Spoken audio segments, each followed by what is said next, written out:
Israel, the Israelite School of Universal and Practical Knowledge, under commanding General Yohana, presents the Lord's 55th annual Passover. That's right, the Lord's 55th annual Passover is rapidly approaching.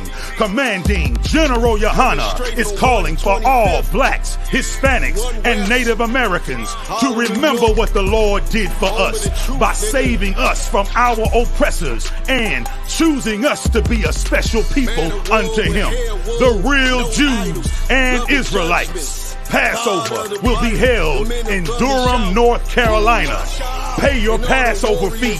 Anyone 17 years of age or older must pay $200. Come and enjoy fresh lamb, unleavened bread, and the Spirit of Christ. Can't wait to see you all there, Israel. Shalom. Captains on streets and corners, all is feeling righteous. Real particular, nobody else there to compare to. Train for war, men of war, and war like apparel. Prefer our leaders, can't get between us.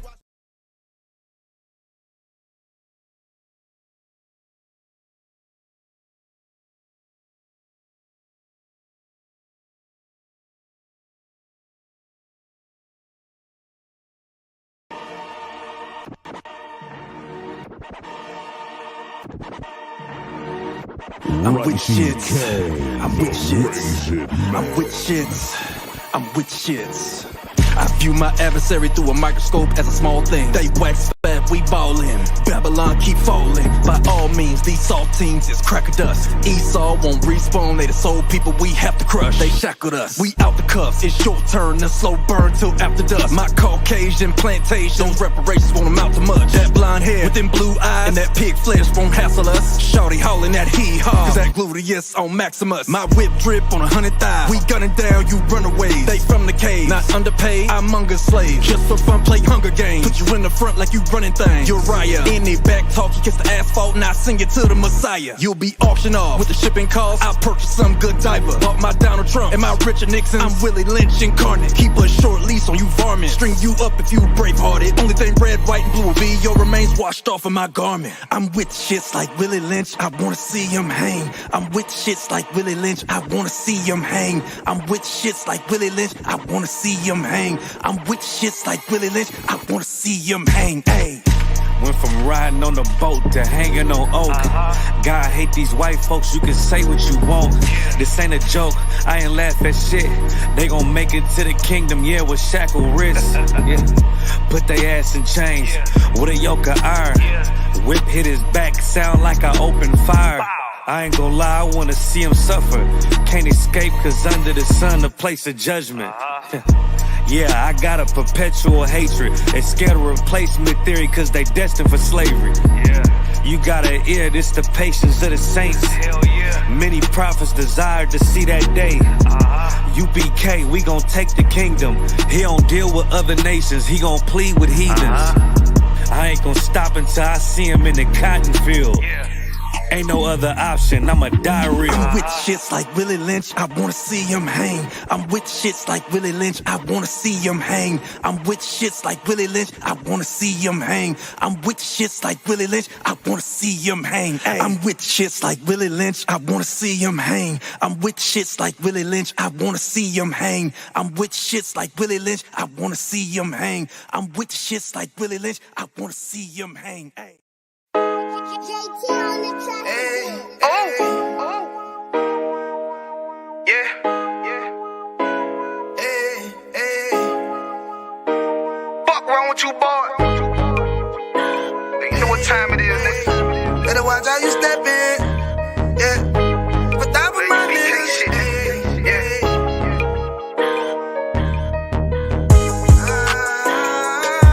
I'm in it, yo. Got my nigga Rewan with me. But that for my niggas, it'll be an honor. You know what I'm saying? Under commanding General Yohana.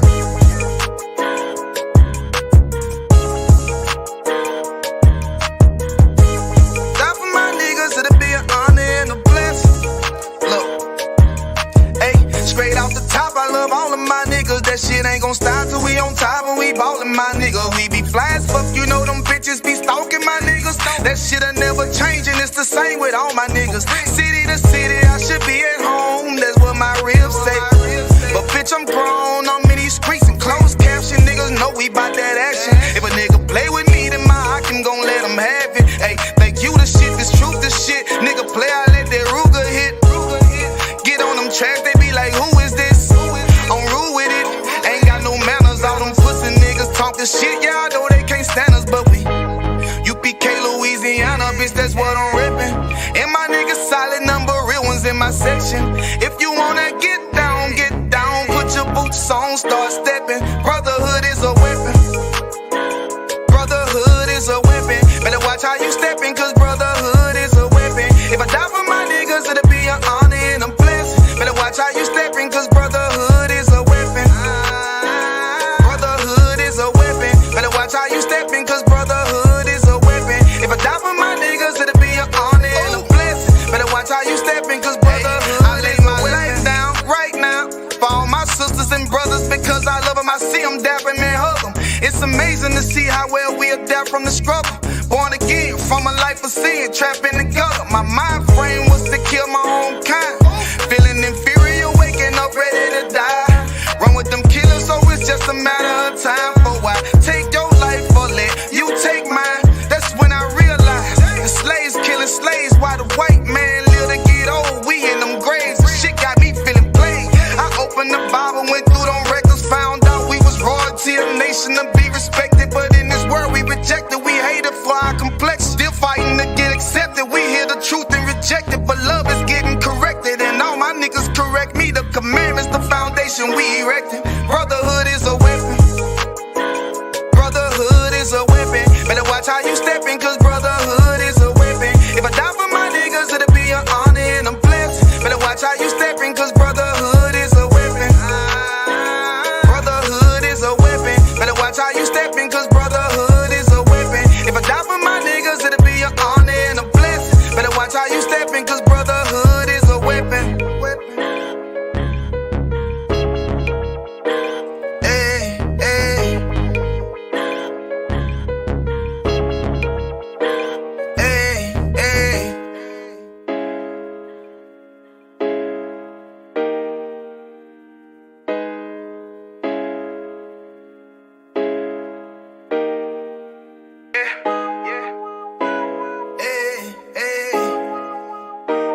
Fuck wrong with you, boy? Israel, the Israelite School of Universal and Practical Knowledge, under commanding General Yohana, presents the Lord's 55th Annual Passover. That's right, the Lord's 55th Annual Passover is rapidly approaching.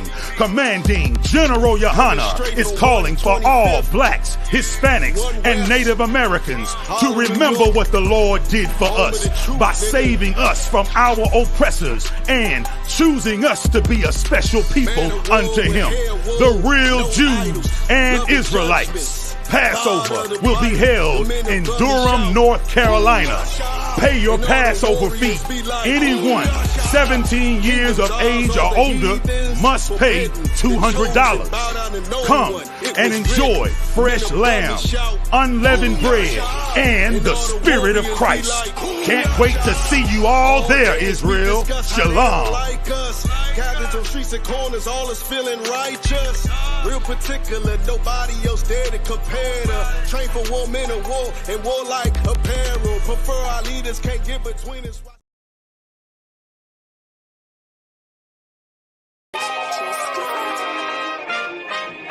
We still here, still standing. UPK, we never left the building. Commanding General Yohana, you know, whoa. Check it out. Woe into America. Seize everything and bring these crackers to their knees. I need everything and I do mean everything. I know they don't like us. Go ahead and try us. Don't make me call upon the Lord and put this earth on fire. I'm only getting better and I'm only getting higher. And you are getting weaker. That's why you cannot beat us. I know you do not like us. We don't like you neither. You went against the grain. You should be ashamed. You went against a king. Let's just call it treason. Can't wait for killing season. All that shit that you be preaching. Let me see if you believe it. They say they can't be touched. Well, I'm about to put my hands on them. No more missing nice guy. I gave that spirit up. Lord, give me strength so I can tear this city up. Babylon is falling, but it's just not fast enough. Angels with a nigga, so you niggas cannot touch. Ooh, this shit not adding up. Fucking raise it up. Listen to them devils while you let them gas you up. Yeah. Said I pray they understand. I said I pray they understand. This shit not adding up. Fucking raise it up. Listen to them devils while you let them gas you up. Said I pray they understand. Hey, I said I pray they understand. They want me to bite my tongue, they don't like criticism. Can't sell presses the devil, YouTube restricted niggas. But they can post bitches twerking, police killing niggas. You can rap about catching bodies, the millions listen. Bitches rap about they box, and children listen. You say you black and gay, to them you still a nigga. You chasing Susie and Becky, they Emmett Tillin niggas. You got the ones that compromise, and you got field niggas. It's a real difference, it make me feel different.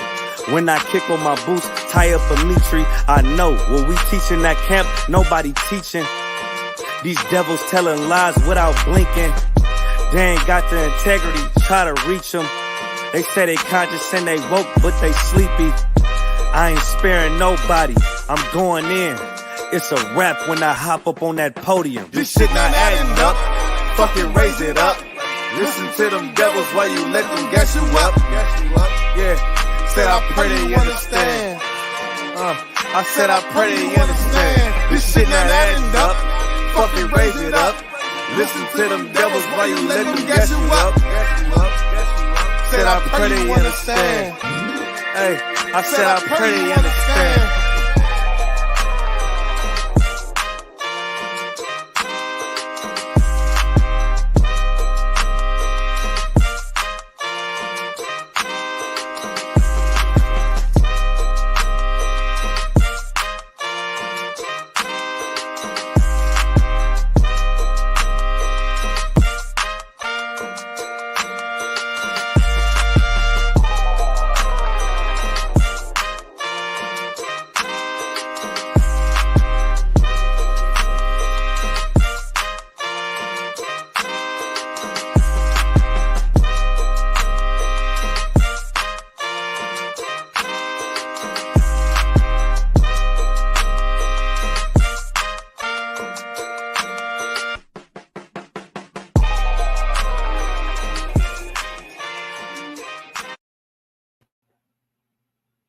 Shalom, shalom, shalom, Israel.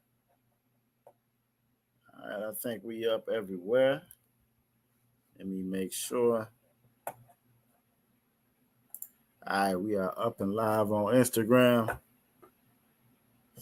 Video lagging a little bit on Instagram. We up and live on Facebook. And we are up and live on YouTube. I think we good to go. Everybody, clap it up.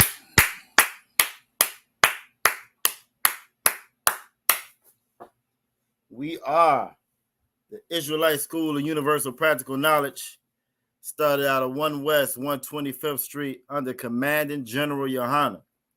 And since 1969, we have been teaching the truth of the Bible. And what's that truth?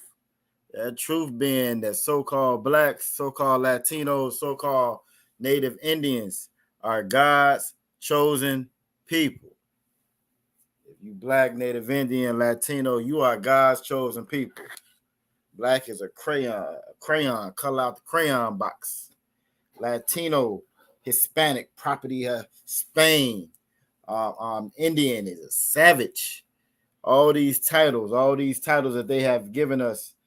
And kind of how that old saying goes, call you everything except for a child of God. Well, guess what? You the only one that can be called a child of God. You feel me? You the only one that can be called a child of God. And that's that. When the Bible talks about the gospel, that's the gospel.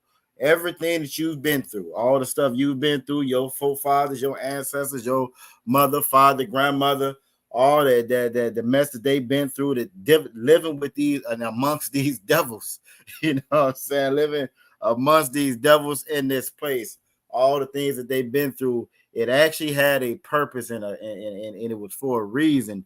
And it is a silver lining at the end of this cloud.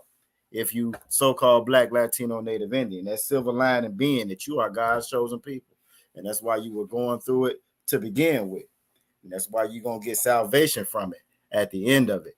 You know what I'm saying? So again, if this is your first time here, make sure you put your city name and state in the chat. Make sure you put your city name and state in the chat so we know who you are. We know how to properly address you, how to properly direct you. You know what I'm saying? How to properly direct you into the school, to the brothers and sisters that's in your vicinity. If you're not close to us, we are not affiliated with any Christian organization, none whatsoever. You feel me? None whatsoever. Do not get it confused. This is not your Christian church. And as a result of that, if you have any questions throughout the class at any point in the class, you know what I'm saying, by all means, ask the question. This is where you come to get answers from. That word church in the Hebrew is simply Bayav Saparium. In the Hebrew is Bayav Saparium, which means school, house of books, school. You feel me? This is a school. We are the Israelite School of Universal Practical Knowledge. We want you to learn like we've learned. You feel me? And we give it away freely. We give it away freely. And I say freely, it's a cost, but we're not asking you to pay that cost. We pay that cost. You feel me? We pay that cost being priests and officers and men of the Most High, men of the Lord. You know what I'm saying? We pay that cost to make sure that our people know the truth of this Bible. We also are not affiliated with any other fake Israelite group. They got the little baby doll tassels on their shirt. You feel me? If they are not the Israelite School of Universal Practical Knowledge, if they're not us, they are not the home of the truth. I don't care if they say that they're home of the truth. I don't care if they tell you that they in the truth. You feel me? If it's not the Israelite School of Universal Practical Knowledge, it's a knockoff. You've been had. But if you are here tonight, Most High in Christ, the water to the Most High, you know what I'm saying? You are here by design because the Lord wants you to know and wants you to hear, wants you to partake in the rebuilding of this nation. So again, the water for everybody that's here. We can give a little shout out, see who all we got in here with us tonight. First off on Facebook, like we got Officer Sharash Gabar, Yahbashim Yahweh Brakatah. We also have Elijah Keys, Yahbashim Yahweh Brakatah, you too as well. On Instagram, we have Officer, and there's Officer Mariah Yala, Yahbashim Yahweh Brakatah, the one.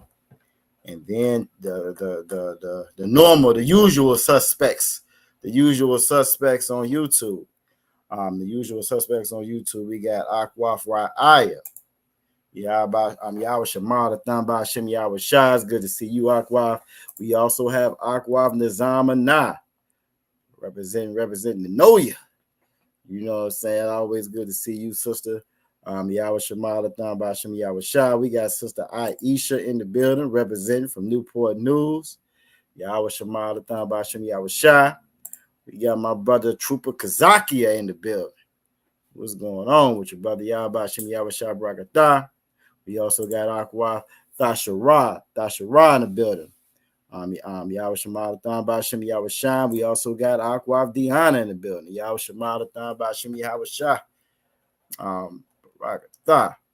We also got my brother Officer Mataza Akara in the building. Taught a hell of a class last night. Yahweh Hashem Yahweh Shah Brakatah. We got Officer Call Sapah in the building. Yahweh Hashem Yahweh Shah Brakatah. We got the brother Kusha in the building. Yahweh Hashem Yahweh Shah Brakatah. And as usual, it's always good to see everybody checking in. It's good to see everybody checking in. We're glad to have everybody here tonight. And we're going to get it. This is tonight's Brotherhood class. This is where we come to learn about brotherhood. One of the things that we are lacking the most amongst our people is brotherhood. Yahweh Shema Bashim Yahweh Shah. Yeah, you are. Yeah, I forgot. Aqua Thasharai. You from out of Louisiana as well. Now I don't know how close you are to New Orleans. Aqua Nizam or nah. But that Louisiana is a special place. It's only a few places I've ever been. And I actually felt something was like this was all right. I remember going to the Essence Festival one year. I've been to Mardi Gras before, but I ain't really care for that too much. But I've been to the Essence Festival for 1 year. It was some years back, a while back, and it's a very unique place. It's a very unique place. Damn right. It's a very unique place, full of soul. I mean, you can feel the soul as you walking through the city, and that's how it is with a lot of places where we frequent at where we at, and you definitely feel that. You know what I'm saying, in New Orleans, and as a result, you know what I'm saying, it's a lot of pain and a lot of history there as well. You feel me? A lot of what makes us, unfortunately, is derived from a lot of that pain that we done been through. You know what I'm saying? A lot of the history, a lot of the atrocities that we've survived, and it's made us who we were. You know what I'm saying? But it's always good to see y'all in here in class with us. We always are very thankful. And again, this is the Brotherhood class. Tonight's topic of tonight's class is another nation would have been grateful. Another nation would have been grateful. Now, it's a precept I'm going to pull as we get started. I mean, once we get into the class, if you know it, by all means, that's cool. When we get to it, drop it in the chat, you know what I'm saying? And we'll pull it. But we like to start the class off the same way each time. With brotherhood being one of those main things that we lack, we try to drill down on what brotherhood is, you know what I'm saying? The essence of it, the importance of it. You know what I'm saying? And so how we always start off, that brotherhood. What's another word? Synonymous with brotherhood? And I see them coming in already. And it's all the sisters, of course. Look, the sisters that are out the gate. They out the gate. They ready to roll off some Mataza Akara. You know what I'm saying? As usual, that Aquafium is beautiful in VA. You know what I'm saying? Aquaf Nizama Nas, absolutely correct. Give her a hand. She says sisterhood. Aquaf Diana, you know what I'm saying, representing Charles City. You know what I'm saying? She says sisterhood. And my brother, Officer Mataza Kara, he said sisterhood. My rib checking in. She said sisterhood as well. Brotherhood and sisterhood go hand in hand. So often, so many times, they try to, especially in these latter years, they've tried to pit us against each other. And maybe when I say these latter years, it's more visual.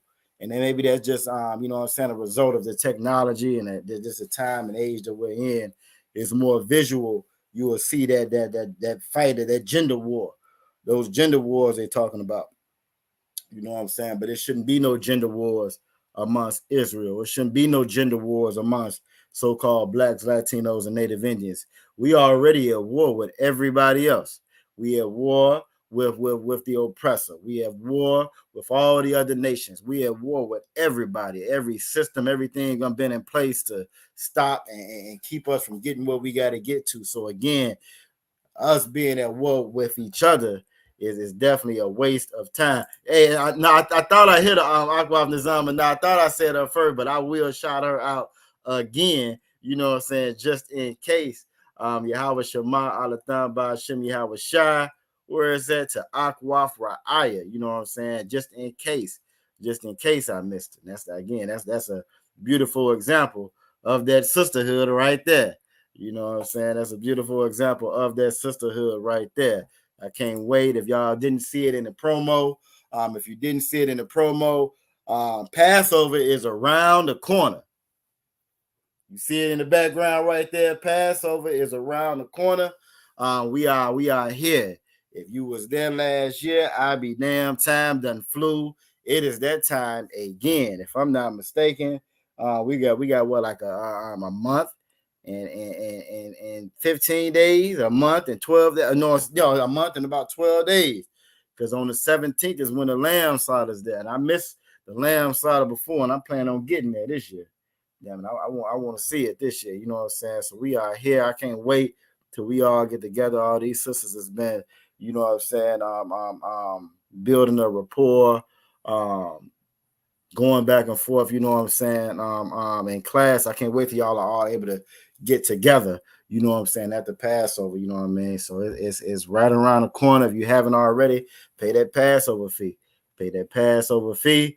You know what I'm saying? Go ahead and get that knocked out. Get your reservation knocked out. Get them garments knocked out. It's going to be a beautiful, beautiful, beautiful time.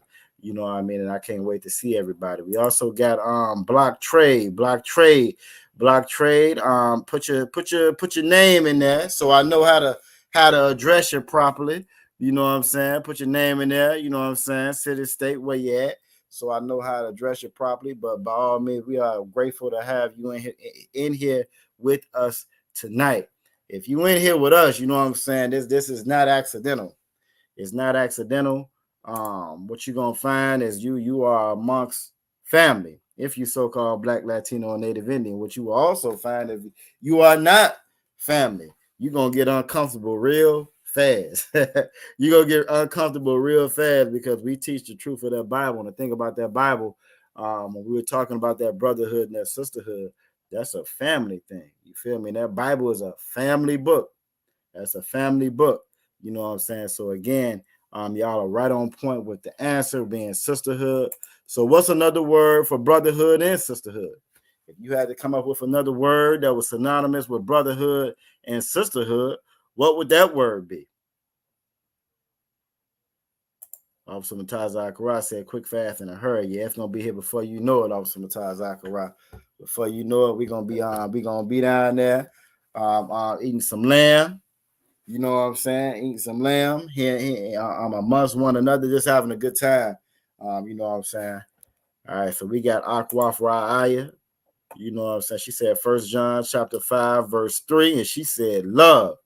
If it's another word that you can find for brotherhood and sisterhood, Akwaf Nizama Nah, 1 John 5 and 3, and she says love. Also, Akwaf Diana said 1 John 5 and 3, love. Officer Mataz Akara said 1 John 5 and 3, love. My rib checked in and said 1 John 5 and 3 and love, and give all of them a hand. They are absolutely correct. They're absolutely correct. And I know we go over this a lot. So with us, it's somewhat almost routine. Yahba Shem Yahweh Barakatah, Officer Yarasha Moth, joined us on Instagram. You know what I'm saying? One of our fearless leaders that jumped in there on the gram. So it's good to see you there, sir. But one thing about for us, it may be almost somewhat routine because we go over it so much, but that's so important. You know what I'm saying? When y'all be dropping that love, that 1 John 5 and 3, you would be amazed to find how many people don't know what love is. They have no idea what love is. They have no idea what's contained within this Bible. But when it comes to love, a word, a term that we use every damn day, all the time, love,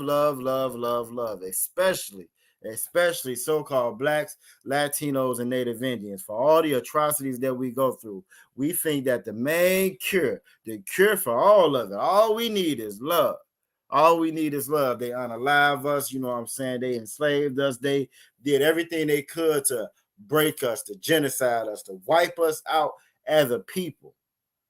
And our response to all of it is we just gonna try to love them more and more and more and more. More so than we ever give to one another. More so than we ever give to each other. We'll give it to the oppressor and everybody else that can't stand us, that have always had a perpetual hatred towards us. We say love, and we have no idea what that word means. You don't learn what it means. If you don't know the definition of what it's saying out this Bible, you don't know what love means. And that can be a very harsh thing to tell somebody. You know what I'm saying? When they say, no, I love my kids. But what you teaching your kids? And when you find out they're not teaching their kids what this Bible say, it's impossible for you to love them. That's a very hard stance to take. But that's the stance that we take here because we know the truth of this Bible. And let's get it. Let's not just talk about it. Let's go ahead and pull it and prove it. Let's pull it. 1 Thessalonians chapter 5, verse 21 says, prove all things And again, we are not your Christian church, and what we doing here, every class, you know what I'm saying, every day, every day pretty much. Every day we teach the truth and we prove it. We don't just talk about it, we prove it. You feel me? So we're gonna get 1 John chapter 5, verse 3. Hold on, what I just put, I just hit something and shrunk every damn thing on my screen. You know, you get older, you know, them eyes don't work like they used to. You know, look, I'm making everything small and small. There we go. All right.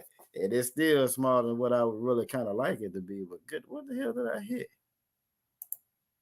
Oh, that's what I hit. All right, we back off of some massage Akara.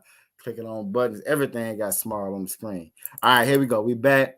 We're going to go to 1 John chapter 5 and verse 3. Because again, everybody says love. Everybody claims love. Love, love, love, love, love. They don't know what they're talking about. And we're going to prove it right here. For this is the love. This is the definition of what love is right here. You feel me? This is going to be your definition. Webster is not going to give it to you. You know what I'm saying? The Constitution's not going to give it to you. Your pastor's not going to give it to you. Your president, be it you be Trump, you know what I'm saying? Or be it that you be Biden or whoever, whatever way you lean towards. You feel me? They're not going to tell you the definition of love. This is the definition of love. For this is the love of the Most High, that we keep his commandments. Period, point blank. Officer Tazaka, I said, you acting like me. Look, get the clicking on buttons. Everything shrunk on me. Yeah. But we back though. We back. I can see. I can somewhat see. I'm messing around. Put my reading glasses on.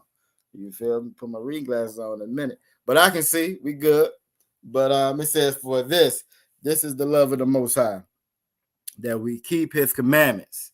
And his commandments are not grievous. No matter what you thought love was coming to the class, well, no matter what nobody's done told you love is, no matter if you just got through kissing your boo on her cheek and telling her that you love her, if you're not keeping these commandments, it's impossible for you to love her. You feel me? You don't know what love is.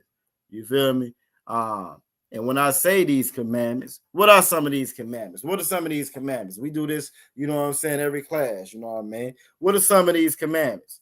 And try to think of some of the ones that we don't talk about, that we don't know. A lot of the ones in the churches, they think that it's just 10 commandments. They saw that movie with them old pasty people, them old pasty pale folks, you know what I'm saying, pretending to be Jews. You know what I'm saying? Them pasty pale people pretending to be Jews. I bet it was a whole bunch of sunscreen on that set when they made that movie, 10 Commandments. I bet they had gallons and buckets of nothing but damn sunscreen on there. Reason being, them people not indigenous to that area over there. They don't belong in that area over there. And if they was out there working and slaving for years and years and decades and generations like we really were, I don't know if they would have survived over there like that. How can I even say that? I can say that because a months back, I want to say towards the middle of 2023, you know what I'm saying, they was trying to kick our brothers and sisters, our Latino brothers and sisters out the country. And when they were trying to kick our Latino brothers and sisters out the country, oh, the devil said they're going to pick the strawberries. They're going to pick the fruits. They're going to pick all the vegetables. Proud, you know what I'm saying? Trump supporters. They get out there and lasted about 30 seconds. They say the wages weren't right. You feel me? Officer Mataz Akara, they say they weren't getting paid enough. This sun too damn bright. He yelling too much. I don't get enough breaks. You know what I'm saying?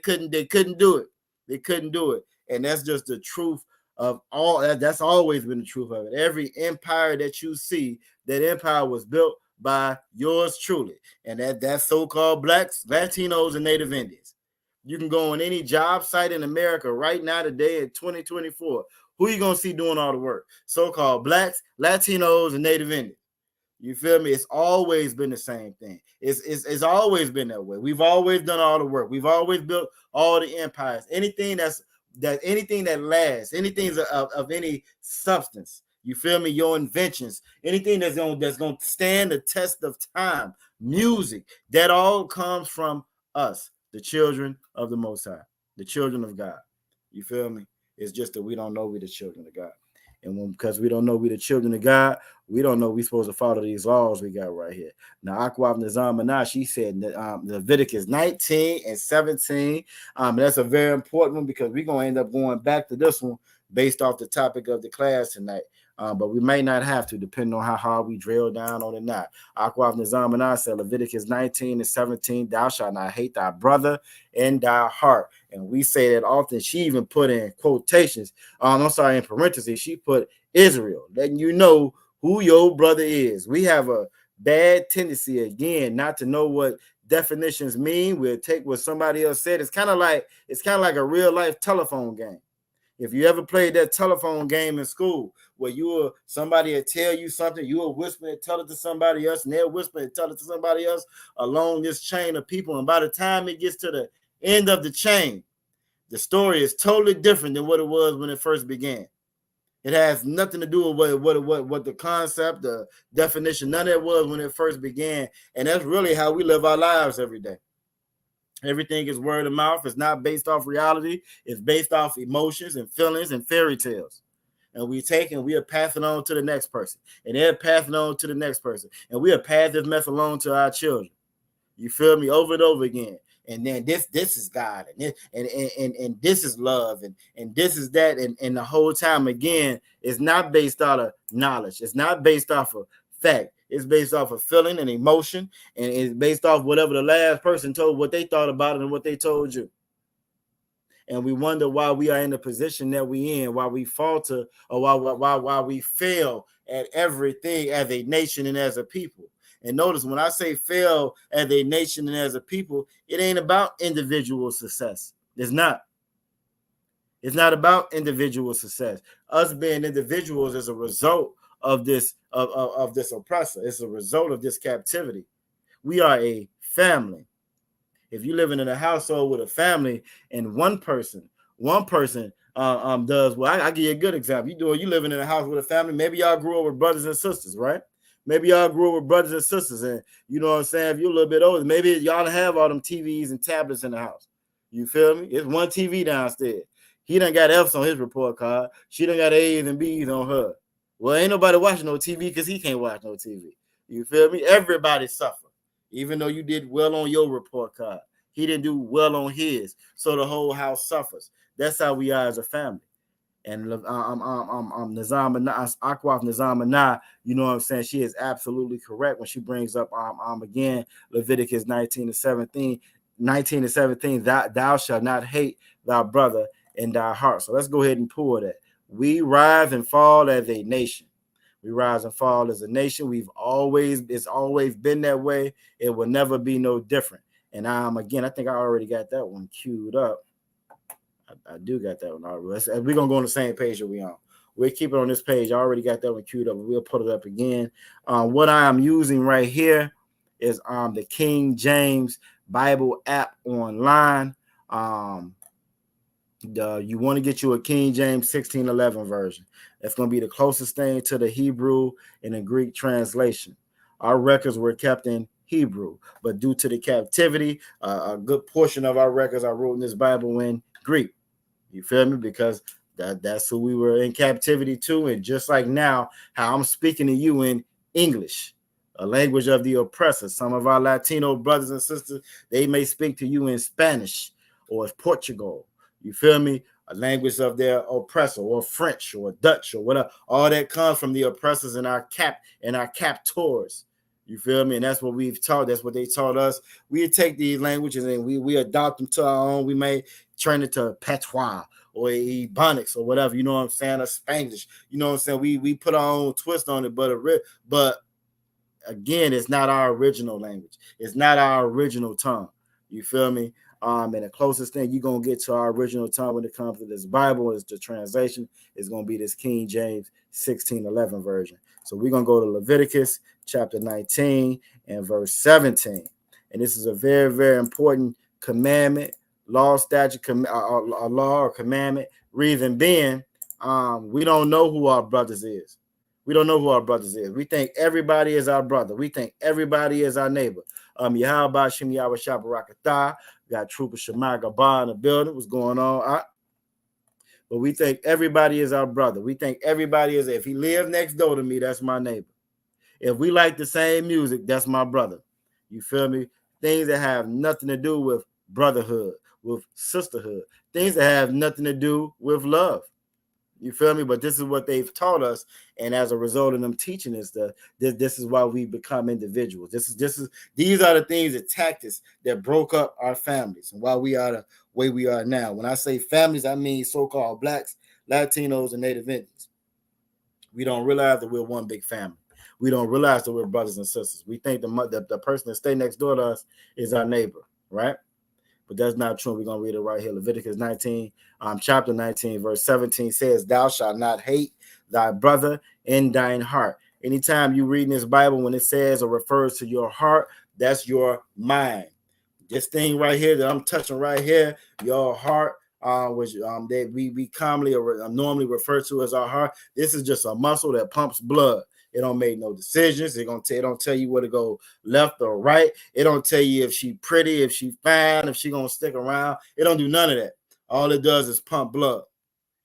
But again, we are people that have been taught fairy tales, lies, emotions, things that make no sense whatsoever, that are really illogical. We've been taught illogical things, and we look at them and apply to we act like they are real things, that they are logical. This does make sense when it doesn't make sense. You feel me? This don't do nothing but pump blood. This is where all decisions are made in your mind. This is what you're gonna decide if you're gonna do right or do wrong. Right there in your mind. That's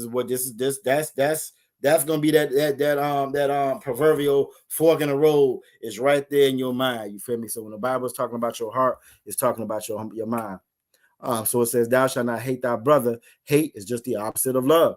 You feel me? In thy heart. Thou shalt in any wise rebuke thy neighbor. That word rebuke is to correct. We're supposed to be correcting or rebuking our neighbor. It just told you who your neighbor was. Thou shalt not hate thy brother in thy heart. Semicolon. I'm finna let you know who your brother is that I'm referring to in this same sentence or statement right here. Thou shalt in any wise rebuke thy neighbor. Your neighbor is your brother, right? And not suffer sin upon him. How you not suffering sin upon him? You're not suffering sin upon him because you're rebuking or you're correcting him. You see your brother getting ready to dive into a big old plate of bacon. You're going to be like, nah, bro, we can't eat that. They might call it the other white meat. The other nations may eat it. But for our people, so-called blacks, Latinos, and Native Indians, no, we can't eat that. God said we can't eat it. God said if we eat it, the wages of sin are death. You might die eating that stuff. You're gonna die as a result of eating that. You're gonna get high blood pressure as a result of eating that. You're gonna get high cholesterol as a result of eating that. You can't eat that. And I don't care what the oppressor tells you. I don't care what the FDA tells you, what your doctor tells you. Well, you can eat a little bit in moderation. No. God said you're not supposed to eat it. It's an abomination. You're not supposed to eat it. You feel me? So you're supposed to rebuke your brother, your neighbor, your brother, and not suffer sin upon him. What's sin? Sin is the transgression of the law. Sin ain't just making somebody feel bad. Sin ain't hurting somebody's feelings or not agreeing with them or saying something that angers them or something. That ain't got nothing to do with sin. Sin is a very specific thing, just like love is a very specific thing. Sin is the transgression of the law. So this verse right here is very compact. It's so much compacted within it. But again, if you don't have the proper understanding, you're going to miss most of it. You're going to miss all of it. You're going to miss that your brother is thy neighbor. You're going to miss your heart is your mind. You're going to miss that you're supposed to correct your brother and not let your brother sin, which in what is sin? Sin is the transgression of the law, right? And by doing all of those, by doing that, you're going to actually love your brother, love your sister. If you don't do that, then that's when you get to the first part and you're going to hate thy brother and your sister. Why? Because you didn't rebuke them. Why? You allowed them to sin and you didn't correct them or even tell them that they were sinning. Maybe you joined in with them. You know what I'm saying? Maybe you turned the blind eye to it. Either way it go, you allowed your brother and your sister to sin, so you didn't love your brother and sister. And you may have thought it was love, but nah, I don't want to, you know what I'm saying? Say this. I don't want to hurt their feelings or whatever it may be. But that ain't got nothing to do with love. Real love is saying, nah, bro, you wrong. We can't do that. Real love is saying, nah, bro, the Lord will kill us for doing that. Real love is saying, bro, look at our situation. Look at where we at. This is a result of us not following the Lord and listening to the laws, statutes, and commandments. I don't want you to die. I don't want you to suffer. I don't want none of us to suffer no more. I'm tired of this oppressor being over us. So I'm going to tell you what the Lord said. I'm going to tell you about these laws, statutes, and commandments. That's rebuking thy neighbor, your neighbor being thy brother. And I'm going to go one more further and read. I know the sister said 17, but we're going to hit 18. You got brother is thy neighbor, but it doubles down on it. It lets you know for sure. There's no misunderstandings in this Bible. The only misunderstandings, the only confusion comes from these lying churches, these lying pastors, these lying imams and mosques, this lying oppressor. That's where you get your confusion from. That's where you get your misunderstandings from. They always try to make it seem like the Bible is such a mysterious book. It's mysterious because it wasn't for them to begin with. It's mysterious because we go to the wrong people to decipher it for us. You should be coming to the Israelite School of Universal Practical Knowledge. We've been out here since 1969 teaching you about this Bible. And everything we done said about it, the Lord told us to say about it, done came to pass, done came to fruition. You feel me? All your favorite pastors is being swallowed up. all your favorite pastors now is being swallowed up. You feel me? All your favorite entertainers and stars. They got 73-page, you know what I'm saying, docket, 73-page lawsuits of taking advantage of your other favorite rappers and stars. You feel me? Everything is crumbling down and falling apart right before our eyes to show you. There's only one place, one source for the truth. It wasn't no 3 or 4 Jesus. It wasn't no Jesus from the east side, Jesus from the west side, or that's that south side Jesus over there. It didn't work. The Most High never rolled like that. He didn't have a Moses up here and a Moses down there. He didn't have this version of Moses and the white Moses and Asian Moses and the African Moses. It never rolled. It was never like that. He always sent one messenger, one group, one body. You feel me? To direct the sheep, direct the flock, feed the flock. That director, you know what I'm saying, who y'all should be listening to is like Akwav Nizam said, is the ISUPK, the home of the truth. And again, we always tell people, don't believe anything we saying. Whatever scripture we pull it up to. This ain't no fake screen I got up here. You feel me? I'm going to show you exactly where I pull it from. I want you to pull it up too. If you have any questions, comments, or concerns, disputes, or you agree, put it in the chat. Put it in the chat so that we can address it. You feel me? Because again, this is a school by Yaf Sapari. I'm in the Hebrew, and this is where we learn. So when we get to verse 18, it says, thou shalt not avenge, right? Thou shalt not avenge nor bear any grudge against the children of thy people. Again, further letting you know who your brother is, who your neighbor is. All this is after that semicolon up there. All this is letting you know who your neighbor is. You feel me? So your neighbor is going to be your brother. Your neighbor is going to be the children of thy people. But thou shalt love thy neighbor. And what's love? We got it in 1 John 5:3. Love is keeping these commandments. You feel me? Love is keeping these commandments. Love thy neighbor as thyself. I am the Most High. He put his name on it. You feel me? He put his name on it. That right there should let you know this is a black man book. Real talk. You have never heard, you ain't never watched no movie with the oppressor, with the Vikings, none of them. You know what I'm saying? This, I am Gandalf, and I said it, and you know, they don't roll. That's just not film.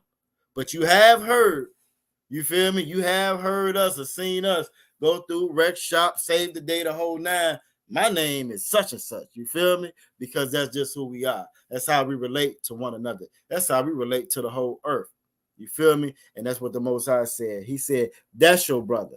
You feel me? The children of that kin. I'm the Most High. You heard what I said. You feel me? And it letting you know, again, this is coming from him. He done put his stamp of approval on it. I don't care what nobody else told you. I just told you who your brother was. I just told you who your neighbor was.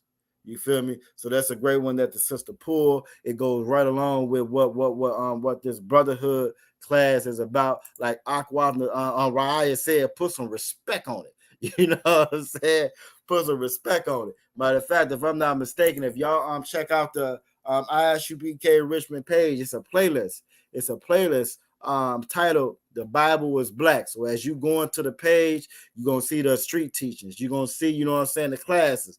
You go and you hit the playlist. It's gonna be a playlist called "The Bible is Black," and it's a class specifically on what Aqua Rai is talking about. Put some respect on it. Put some respect on my name. My name is what it's titled, if I'm not mistaken. So y'all make sure y'all check this out. This whole Bible is a black man's book. We wrote this. You can tell that we wrote this. You can tell that it sounds like us when it's broke down the proper way. When you get the correct understanding of it. When you get out of that holiest thou and all that other garbage, when you stop looking at this Bible through the eyes of the oppressor, the eyes of the other nations, you'll actually see what it's really saying and what it really represents, and it represents us. You feel me? So again, that's a great one that she brought out. Again, we're not supposed to hate our brother and our neighbor, our brothers and our sisters. You feel me? That's the one thing that we do consistently.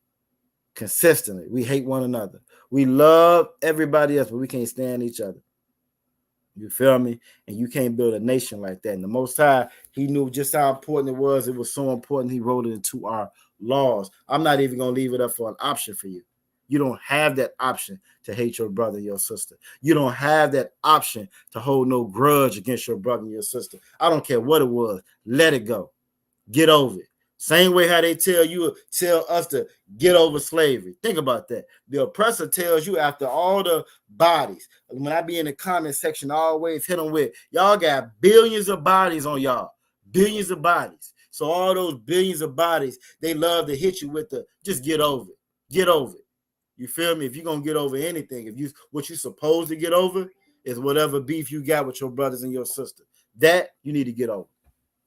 Your mother wasn't there. She was strung out. She was this. She was that. You got 4, 5 other brothers and sisters. Everybody got a different dad. That, get over that. Get over it. Your father was locked up. He was on drugs. He wasn't there. You feel me? You saw him 2 times your whole life. That right there, get over it. That you need to get over. Because as slaves, we do slave-ish. We do slave-ish as a result of us being slaves, as a result of this captivity. As a result of this captivity, that's being broken down the way that we done been broken down over generation after generation after generation. Yeah, it's gonna be some slip-ups. It's gonna be some slips-ups. It's gonna be some absences. You feel me? It's gonna be some hurt feelings. It's gonna be some folks done wrong. We're gonna do each other wrong. That right there, that's what we're supposed to get over. You feel me? That's what you're not supposed to hold no grudge against. You feel me? We so quick to forgive the oppressor for everything he's ever done. But when it comes to each other, we can't let that go. I'm not letting that go. How you don't let that go? They killed my cousin. You know what I'm saying? They shot the house up. Well, the oppressor went through the house and killed. The oppressor went through the whole city and killed thousands. Hung them, burnt them, thousands. You feel me? Assaulted. You name it. They did it. Thousands, by the millions, by the billions. But you forgive him every day. You pledge allegiance to his flag. You celebrate his holidays. You vote for him. You fight in his military. You do everything possible, you feel me, to appease him, to make him love you. But when it comes to your own brother and sister, you can't get over that. I can't let that go. I can't let that go. Nah, that's what you need to let go. You feel me? That's what you need to let go. Aquab Nizam Manas said, well, they can get over the justice we will receive from the most. Hey, tell me about it. Most High Christ. Most High Christ. I be in the comment section battling these fools. And you know what I'm saying? And the pride on this devil is amazing. You know what I'm saying? When in Obadiah, when it says the pride of thine heart, you feel me? The Bible describes us, and it describes this oppressor to a T. It describes the oppressor, and it describes us to a T. Perfectly. The pride that they have, that they display. You can go in any social media platform. You feel me? And I don't care what if it has anything to do with us. It don't matter if we're doing something good, doing something bad. They're going to jump in there and let you know just how much they hate you. They're going to jump in there with the welfare comments, with the broke comments, with the baby daddy comments, with the thug comments. That's why you in jail comments. Ha, ha, ha, ha, ha. Get over it comments. Everything. They're going to show you at every angle, every turn. You feel me? That they hate you. And the sad part about it is you're going to always have some of us that's going to jump up in there. Well, everybody ain't like that. We just got the love, love, love, love, love. Just like we talked about at the beginning of this class, because they don't know what love actually is, what it really is. You feel me? But in here, we learning the truth of it, though. You know what I'm saying? Damn right. Aqua after Shara, damn right. Yahweh Shema, Bashim, Yahweh Shah. We got Natalie in here from Chesterfield. We got Natalie in here from Chesterfield. Good to see you in here, Aqua. All right, what else we got? What else we got for these for some of these laws? For some of these laws.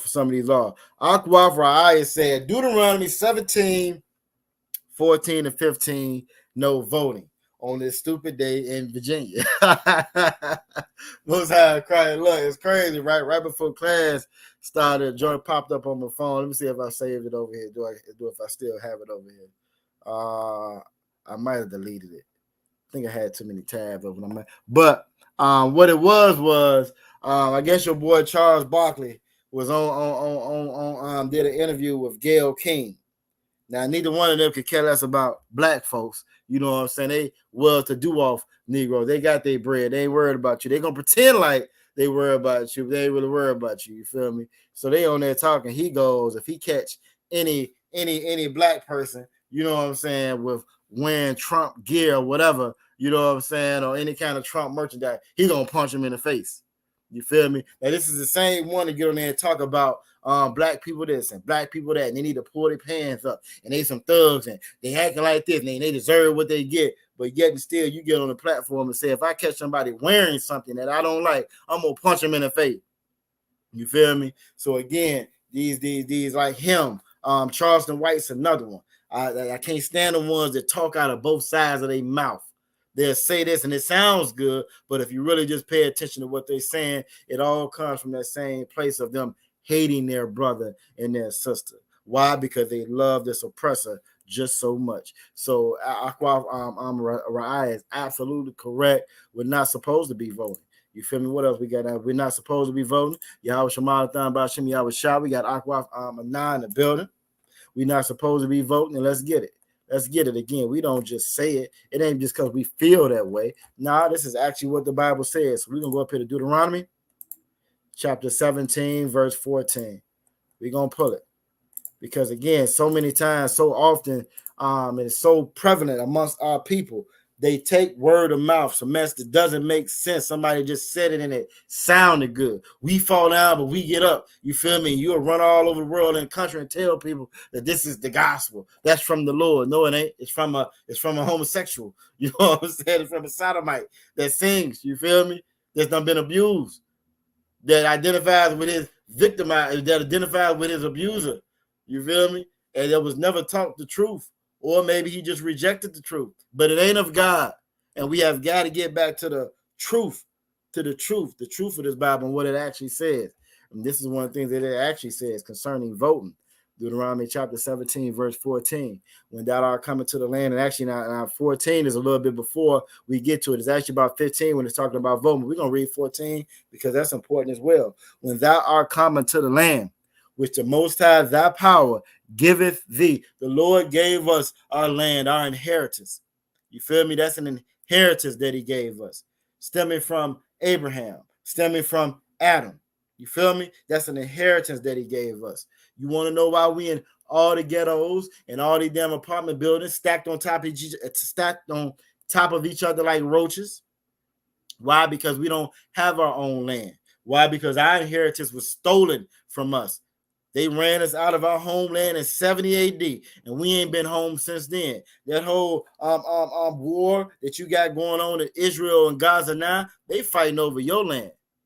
I think I ended the class last week telling you about a video that just did some cheer to my heart. It gave some joy to my heart when the devil, the oppressor, went right in front of the U.S. Embassy for Israel. You feel me? Or the United States Israeli Embassy or whatever. Went out there, pulled poured, I don't know if it was gasoline. It lit up too quick. It might not have been gasoline. Maybe it was something else more flammable. But his conviction, he said, I can't be part of genocide no more.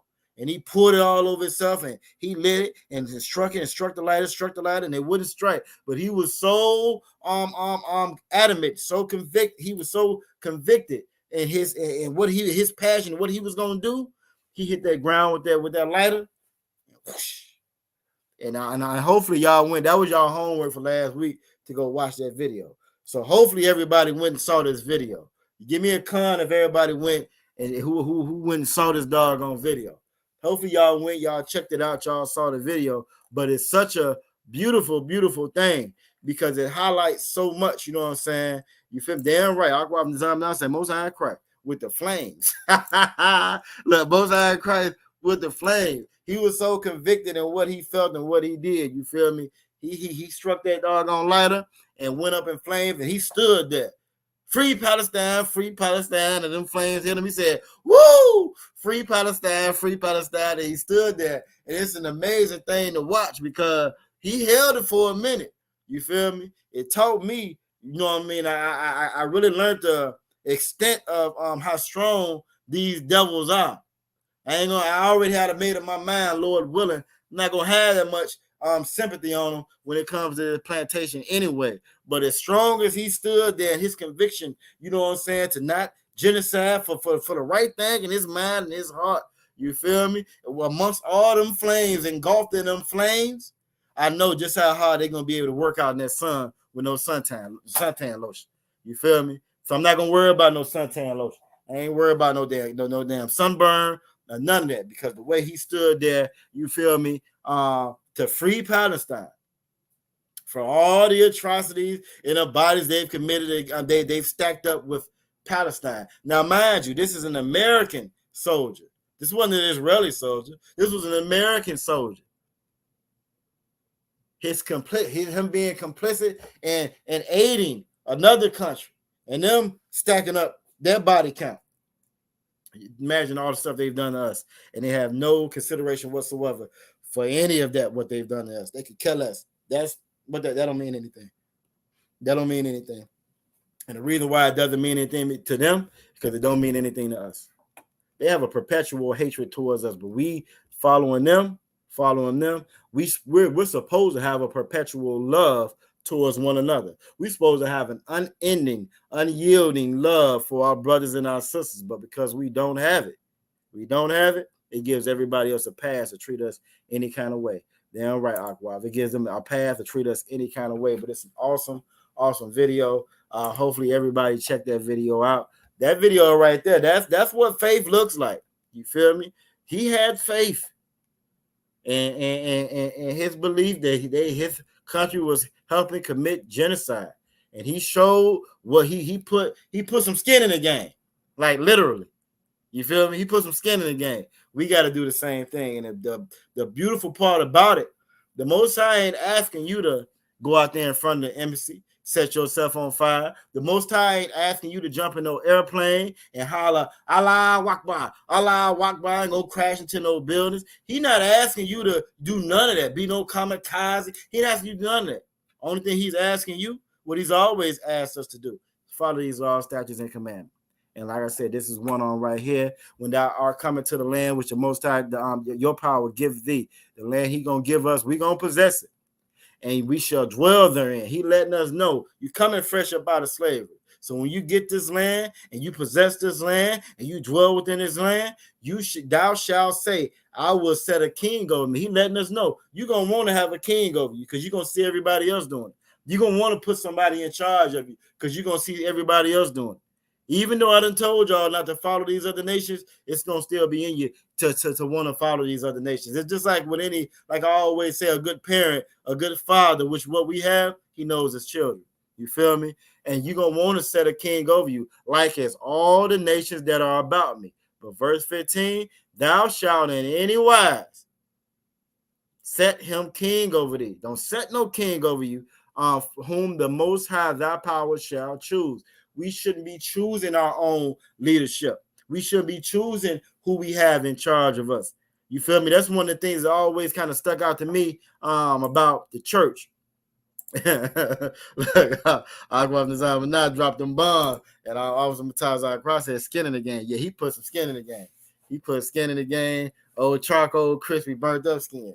Look, he damn near looked like a Negro on his way up out of here. You know what I'm saying? He put some skin in the game. It's a beautiful, beautiful thing to see, and it just shows you again how this house is becoming more and more divided. Aqua Nizam and I said some of them barbecue pork skins. Look, my grandma and them used to love them damn skins. They used to love some skins. And I done had them before too. I can't front. I done had me some skins before too. I done had them before too. But now I know better. Now I know better. And like Aqua Nizam and I said, you know what I'm saying? That's what them real skins is. You feel me? That's what them real skins is. And it was just, it's an amazing thing to watch and see.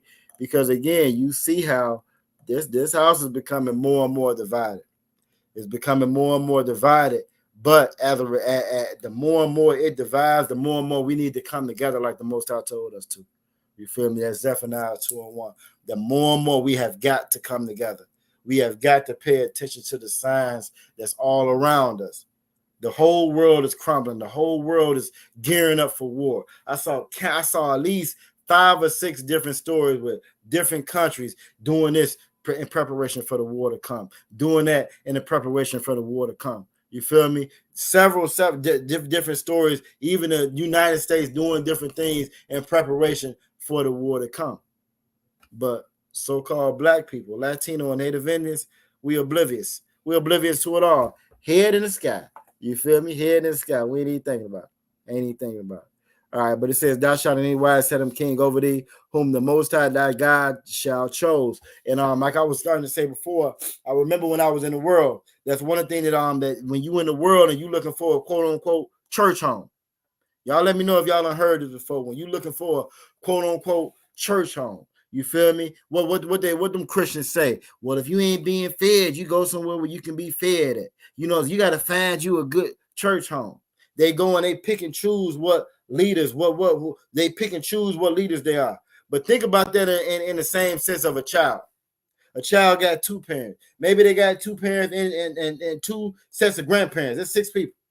You feel me? Now, if a child got 2 sets of grandparents and 2 sets of parents to choose from, who gonna give them rule and order? Who they gonna listen to? Who they gonna live with? Who you think the child gonna choose?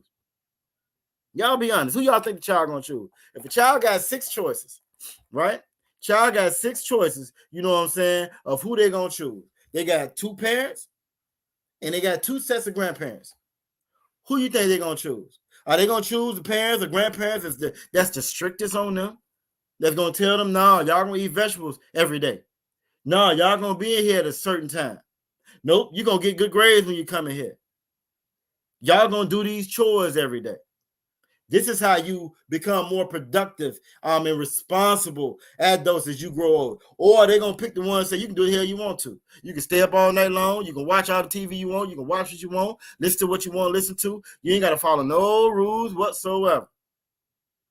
Which set of parents or grandparents y'all think the child going to choose? You feel me? Again, this Bible isn't rocket science. It's not calculus. You feel me? It's really it's real. It's real life. It's really practical. That child is going to choose the path of least resistance.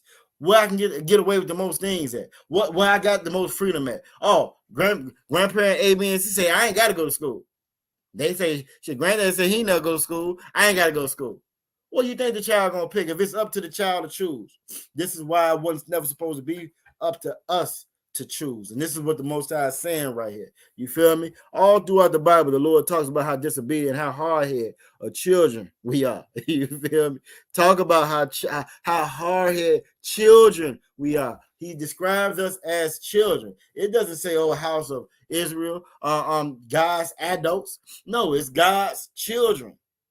You feel me? And because we are children gonna make some bad decisions. Children gonna make some mistakes if there's nobody in charge of them to direct that. You feel me? So again, if that child has a choice, he gonna choose the worst set of damn parents and grandparents he can choose, and that's what we've done. We choose to follow America. Why? Because America say you can be a boy and think you and say you're a girl. America say a boy and a boy can get married, a girl and a girl can get married. You ain't got to follow no kind of rules. You can eat whatever you want. You can do whatever you want. You can be whatever you want. America says as long as you good, right? As long as you good, you ain't got to worry about your people. As long as your pocket's straight, you ain't got to worry about nobody else. You feel me? And this is why we follow these other nations, these other people, these other ideologies. When, again, the Most High said you're supposed to follow who I tell you to follow. You follow me. You follow the representative that I give you to follow. Today, 2024, that's Commander General Yohana under that. That's Commander General Yohana in the ISUPK. Period, point blank, simple as that. You feel me? All right, so it says, thou shalt in any wise set him king over thee, whom the Lord thy God shall choose, one from among thy brethren, shalt thou set king over thee. If anybody was going to be over here, it's supposed to be another so-called Black, Latino, Native Indian. We already have a king in Yahushua, who they call Christ, tribe of Judah, nigga just like me, like you. You feel me? Like most of the ones in the class tonight.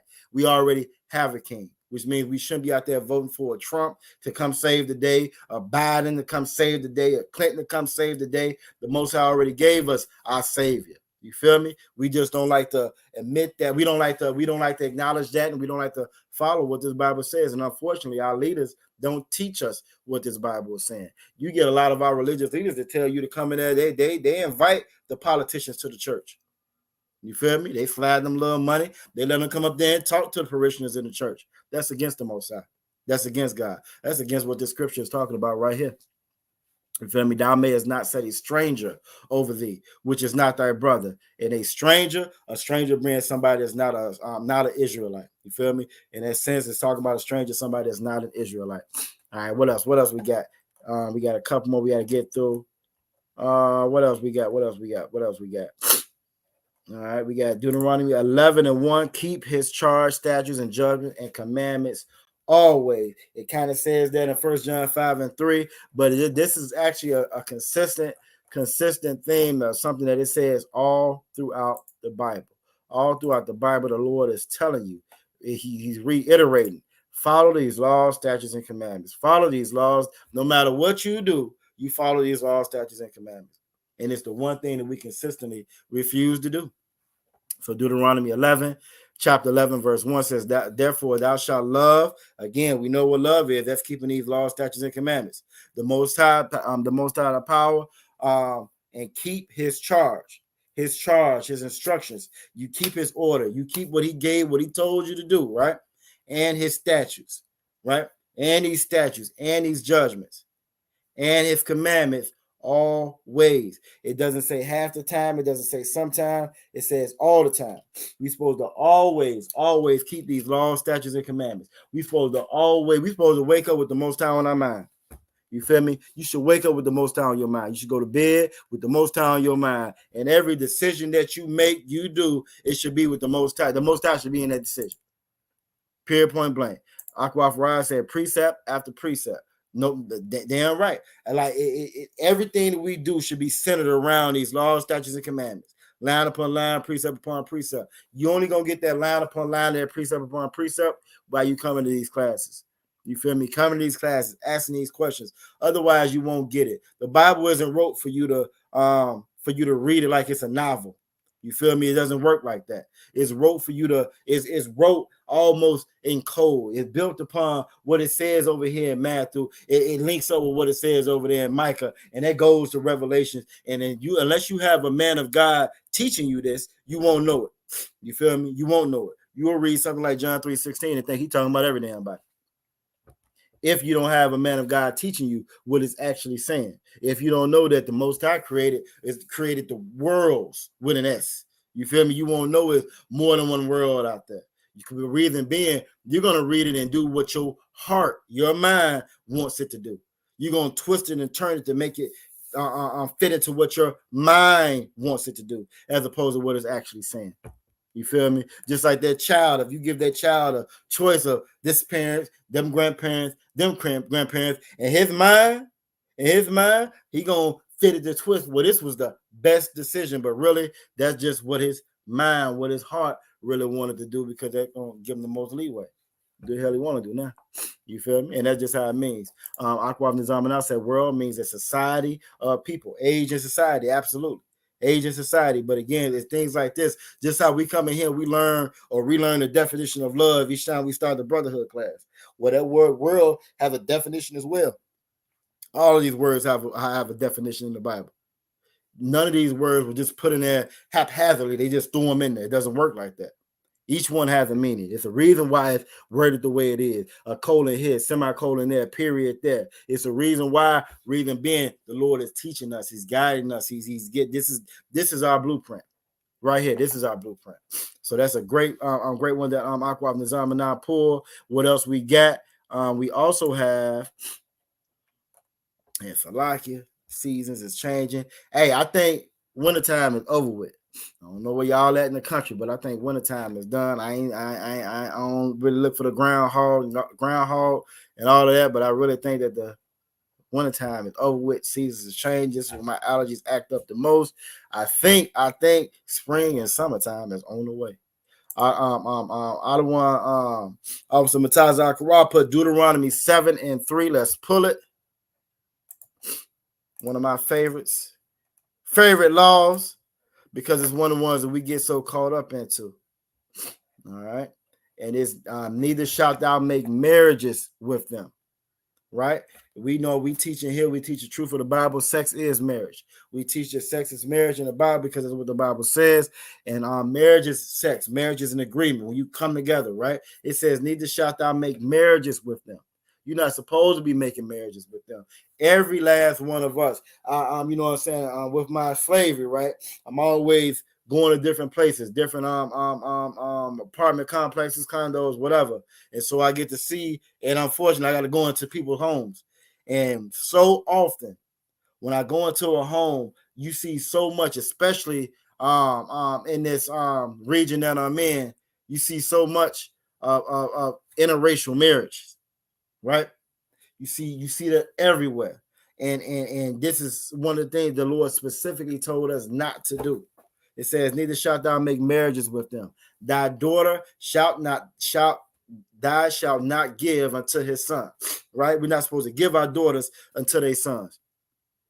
Let me show you what it looks like. I was gonna wait, but I'm gonna pull it up right now. Hold on, we're gonna come back to this. I'm gonna stop this. Let me show you what it looks like. What happens when you give our daughters away to their sons. Let me see if I can pull it up real quick. Let me see what we got.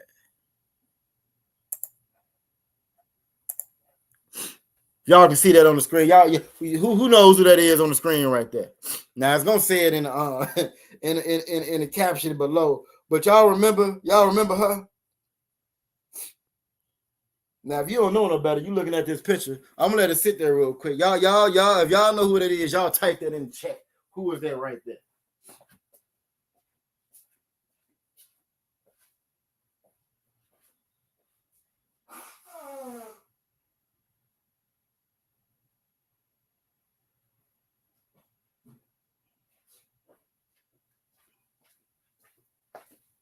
Who is that right there in the chat? Salakia. I'm back. Y'all know who that is in the chat. Aqua Fry said, OMG, Serena Williams. Look, if you didn't know no better, when you're looking at this picture, you would think there was two totally different people. If you didn't know no better, you would think it was two totally different people. And what happened? Same verse, same thing that Officer Mataz Zachariah brought out in his Deuteronomy 7:3. That one of our daughters that they got with one of their sons. And this is a result of it. You know what I'm saying? You know what I'm saying? I see everybody chiming in. Y'all remember that first one with the bees in the hair? You know what I'm saying? With the bees in the hair, taking no prisoners on the tennis court. Everybody remember that one. But if you look at it now, like Aqua Fry said, whitewash. Officer Mataz Zachariah said, that's crazy. Serena done lost her mind. She lost her mind because she done got with that damn devil. Aqua Fry said she looks lighter. She does, and she looks a whole lot lighter. And again, this is just one of them that did get with the oppressor. But even following this oppressor, you feel me? Even following this oppressor has the same results. Why? Because if you don't know your identity, if you don't know who you are, if you don't know your identity and know who you are, you feel me? You don't see the benefit in you being an Israelite. You see the benefit in you being them. right? Let me show you another one. See if y'all notice this here. A lot of times, they have stuff right in front of your face. Had it right in front of your face, so you can't really see it. Let me see if y'all familiar with this one. Who is this right here? Now I should have pulled up one of her older pictures because maybe you might not be familiar with some of how she used to look. Who's saying who took a look at the beehive bee lately? She looking awfully pale too, don't she? That don't look like the same to the left. That wasn't the same one that was saying to the left, breaking up happy homes. That ain't the same one, right? Don't she look a little bit lighter than what she used to look like before? Yeah, she look a little bit lighter too, don't she? This is because we look up to this oppressor. We want to be this oppressor. You feel me? And the sad part about it is the ones that we look up to, right? Our styles and stuff that we grow up listening to, looking up to, you feel me? We don't realize just how much they're following this oppressor. There was a song that her and Jay-Z did when they got the black fists in the air, the whole nine. And if you didn't know about it, right, you would think, oh, they on our side. They on our side. But then you will see a picture like this. Beyonce about 4, 5, 6 shades dark, lighter than what she used to be back in the day. You feel me? Yeah, right. Aquaf Nizam and I said that's Beyonce. Aquaf and I said Beyonce. Everybody kept saying she's skin bleaching. Exactly. Skin bleaching with the blonde hair, the whole nine. I don't understand our sisters with blonde hair. How could you wear the same hair? That's like me putting in blue eyes. Why would I wear blue eyes or blue contacts knowing what the hell these damn people done did to me? If y'all ever see me and my braids done got blonde, you all some times I cry, you pull me to the side real fast. You feel you pull me to the side real fast and you find out what the hell is going on. I ain't too much to believe in clone, but that mean they done cloned your boy. They done cloned Yakala. You catch me with some blonde hair, you feel me, or some blue eye, you feel me? Oh, some times I cry said our people are so destroyed and want to love their oppressors so much. Damn right. And that's exactly what it is. You can't explain it or chop it up no other way. They can say it's options, it's this, it's that. No, it's because you envy your oppressor. You envy your oppressor. And like the Bible says, you can't love two masters at the same time. You're going to love one and you're going to hate the other one. And that's so real. This Bible is so real because we love our oppressor, we hate each other. We hate each other. It's impossible for us to keep those commandments. It's impossible for us to love one another. Aquaf Nizam and I said it says just like that baby doll test. They think white is beautiful. Absolutely 100%. Give her a hand. That's exactly what it is. It's the baby doll test in real life. You feel me? And the test is a real test, but it's the baby doll test and application. You know what I'm saying? Because you actually seeing it. She's turning herself into that white doll. Even though she was that beautiful black doll before, now she's turning herself into that white doll. You see what I'm saying? And now all that goes back to, again, that Deuteronomy 7:3. You know what I'm saying? Us not following these commandments, period. You feel me? But specifically that Deuteronomy 7:3 with us making marriages with these other nations. If I'm not mistaken, I think on that Lemonade track, she was mad because Jay-Z went out and got him a Becky. So now she done turned herself into Becky. So he ain't got to go get him no Becky no more.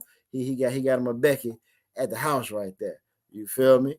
But let me go ahead and get let me see. Let me pull this back up on screen again. Let's finish Deuteronomy 7:3.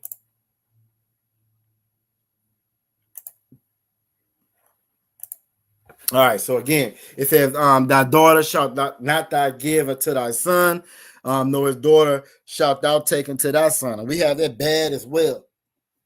They get a little bit of money. He as soon as he signed that contract, he going to find him a Becky.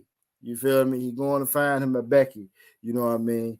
Aquaf Ryan said our sisters mimicking them and they blowing their bottoms to mimic her. It makes no sense whatsoever. It makes no sense whatsoever. You feel me? And again, it all goes back to us not realizing who we are, us not realizing our purpose on this earth.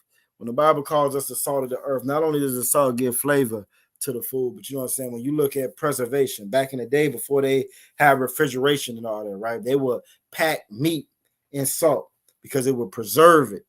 You feel me? It will preserve it over time. You know what I'm saying? Just another one of the characteristics or the qualities of that salt. That's supposed to be us. But when that salt done lost its savor, we lost our savor. We done lost our purpose. And we done lost our purpose, our sisters end up looking just like Beyonce looking. You can be a Serena Williams being number one in your field where nobody could touch you. You feel me? And you yet and still, you got to lower yourself down to be like them. Give this devil a doggone little oppressor to bring it to the world, the whole nine. You know what I'm saying? And it all comes from, again, us not knowing what these scriptures say and us not doing what these doggone scriptures say. All right, so what else we got? Cause we 8:27. Let me speed it up a little bit. What else we got? I think that's all of them. Nope, we got Aqua of Diana, got love the most high. Damn right. Let's go ahead and pull that one real quick. Deuteronomy chapter 6, verse 5. We're gonna pull that one, then we're gonna get on to this topic. Deuteronomy 6 and 5. And if we're going to do 6 and 5, we got to start at 4. We got to start at 4 because really all throughout the Bible, I say it all the time, especially when I'm talking to Christians. Ill-informed, I'm not too smart Christians. I'm going to say sottish Christians. And we're going to get that scripture next. You feel me? We're going to get that scripture next. But if you look at 4, you can even go to 3, but we're going to start at 4. Deuteronomy chapter 6, verse 4 says, "Hear, O Israel." It ain't say everybody. It didn't say hear, O Americans. It didn't say hear all nations. It didn't say that. Why? Because it's not talking to everybody. You feel me? It's not talking to everybody. As a parent, you telling them kids before you leave to go to work, look, y'all niggas, y'all, the ones right here in this house right here. When I come home, house need to be clean. You make sure your brother and your sister eat. Y'all turn the TV off by such time. Make sure you do your homework. You're not talking to everybody outside. They can't even hear you. The message was never for them. It was never for them. It's the same thing when it comes to this Bible. Hear, O Israel, the Most High, our power. It's possessive. Our power is one Lord, one guy. That's it. One. It ain't two of them. It ain't three of them. It ain't the Father, the Son, and the Holy Ghost. It ain't three different damn guys that all come together. It don't work like that. It's never been like that. That's all following these other nations and their Greek mythology. You feel me? They're different ideologies. They different made up religions and all this other mess. It's not that's not us though. That's not what this Bible told us. Verse 5, "And thou shalt love," follow them laws, statutes, and commandments, the Most High, thy power with all thine heart, right? All thine heart, all thine soul, everything that makes you you, everything you get up for, and why you strive the way you strive, everything you done been through, everything you about, everything it made, it encompasses you, your soul, right? All of that you should love the Most High with, and all thy might. All your might should be going towards loving the Most High. When you get up and you go out here and you slave for these damn devils every day, the Most High should be your that should be the goal. That's who you're really doing it for. Why? Because you're really doing it for your nation. Because what the Most High told you, right? That oppressor is just a intermediary right now for the time being. But it's the oppressor. That's why our minds, our heart, and our bodies, our souls should be at. You feel me? So that's a great precept that she pulled. That's a great precept that she pulled. Give everybody a hand. I said I wanted to bring up that word sottish. Who knows what the word sottish means? We're going to go right from here. We're going to go right from here to Jeremiah 4:22. And actually, no, before I go there, I got to go with what the topic of the class is. The topic of the class is another nation would have been grateful. Another nation would have been grateful. And when I say that, who can tell me what I'm talking about? What would another nation would have? What would they have been grateful with? Right? You have children. You done told your children at some point in time, y'all just ungrateful. You're just ungrateful. What are we ungrateful about? What would another nation be grateful for? And while y'all telling me that, I'm gonna go ahead and pull the scripture for it. Another nation would have been grateful. What would another nation been grateful about?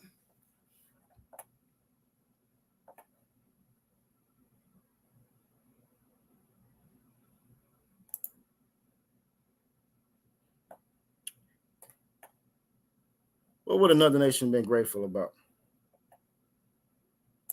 Akwaf Nizam and I said the law, statutes, and commandments, obedience, decency, order, brotherhood. Damn right. Give her a hand. Akwaf Nizam and Akwaf Anas said being God's chosen people. Absolutely. Another nation would have been grateful for these things. Another nation would have been grateful for them laws, statutes, and commandments. They would have been grateful for being God's chosen people. Like Akwaf Rai said, be grateful to be God's chosen people. I wasn't even gonna pull this one, but I'm gonna pull it. And this is I'm still not doing too bad because this one ain't even current. This is like phase 4 when really she on like phase 10. This is like phase 4. You can almost still identify who this one is. Let me show you another one. Let me show you another one. When I say another nation would have been grateful. This is what I'm talking about. And then we're gonna pull the scripture. The scripture is gonna be Ezekiel chapter 3, verse 6. But I want to give you a couple more visuals. I want to give you a couple more visuals of what I mean when I say another nation would have been visual. Now Maria ain't gonna like this one. She we all got the ones that we like when we was coming up. We all got our favorites. You know what I'm saying? We got our favorite. So, but I'm gonna have to pull it. Who y'all know who this is? And again, now this is like level 4 when really she on like level 10 at this point. 2024. She on like level 10. You can still halfway almost identify who she was at this point. Boy, you pull up a 2024. I couldn't even, and I got one right here. Matter of fact, if you look a little further down, this is what your 2024 one look like. You feel me? You really don't know who the hell she is. Now, y'all know who that is? Who is that right there? Another nation would have been grateful.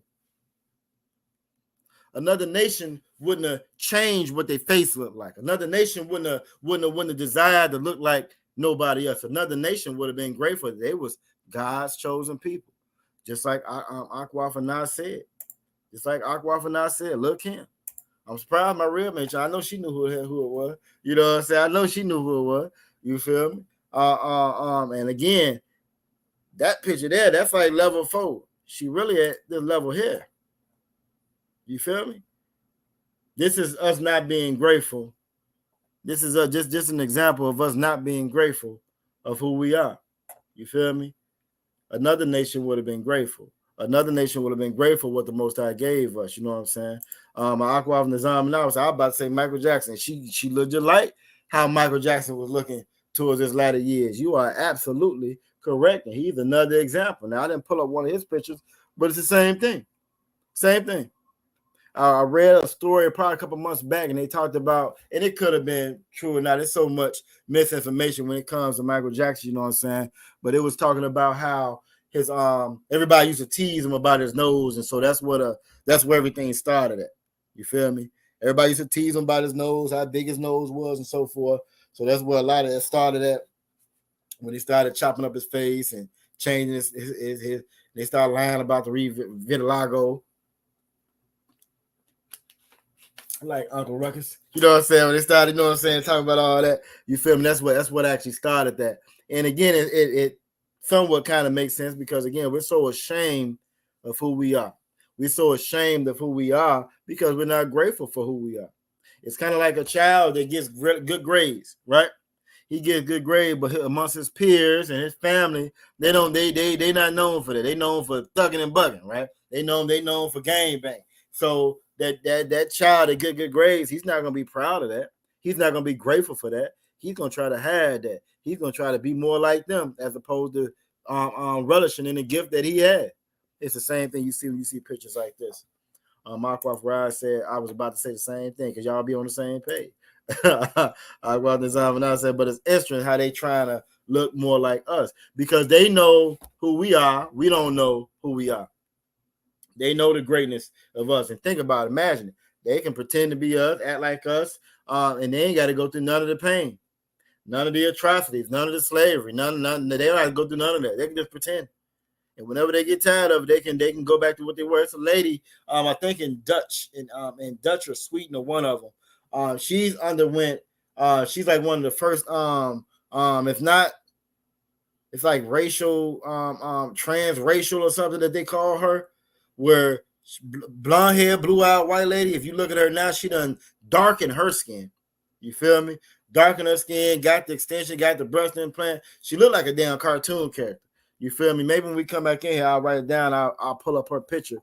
But she done went through like surgical mat, so she permanently looked the way that she looks now. I mean, unless she goes back and try to change, but she done did some life-changing things to her skin, her body, her hair, her nose, and everything else to look like she's actually black. In her mind, let her tell her she black. But again, that's no pain, that's no slavery, that's none of the stuff that we go through. That's not even none of the things that when I show little Kim and I show Beyonce and I show Serena, that's none of the depression that they go through. That's none of that insecurity that they go through. Because best believe when you see things like this, as much as they get on that television and they on that screen and they exude confidence and they this and they proud of it on that screen, I guarantee that's not a result of pride. What you see right there. Aqua and I say it's sad because those sisters was not exactly, they were naturally beautiful. So that's not pride that you see right there. That's shame that you see right there. That's hatred of your own self that you see right there. You feel me? That's depression that you see right there. That's all of the above that you see right there in that picture. No matter what they call it, no matter what they say it is. You feel me? So I'm gonna stop there. We're gonna go ahead and get it. We're gonna get Ezekiel chapter 3, verse 6.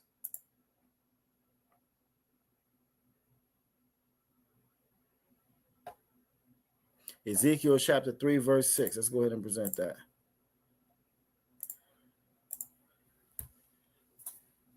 And I'm actually going to start at 5. Let me make it a little bit bigger.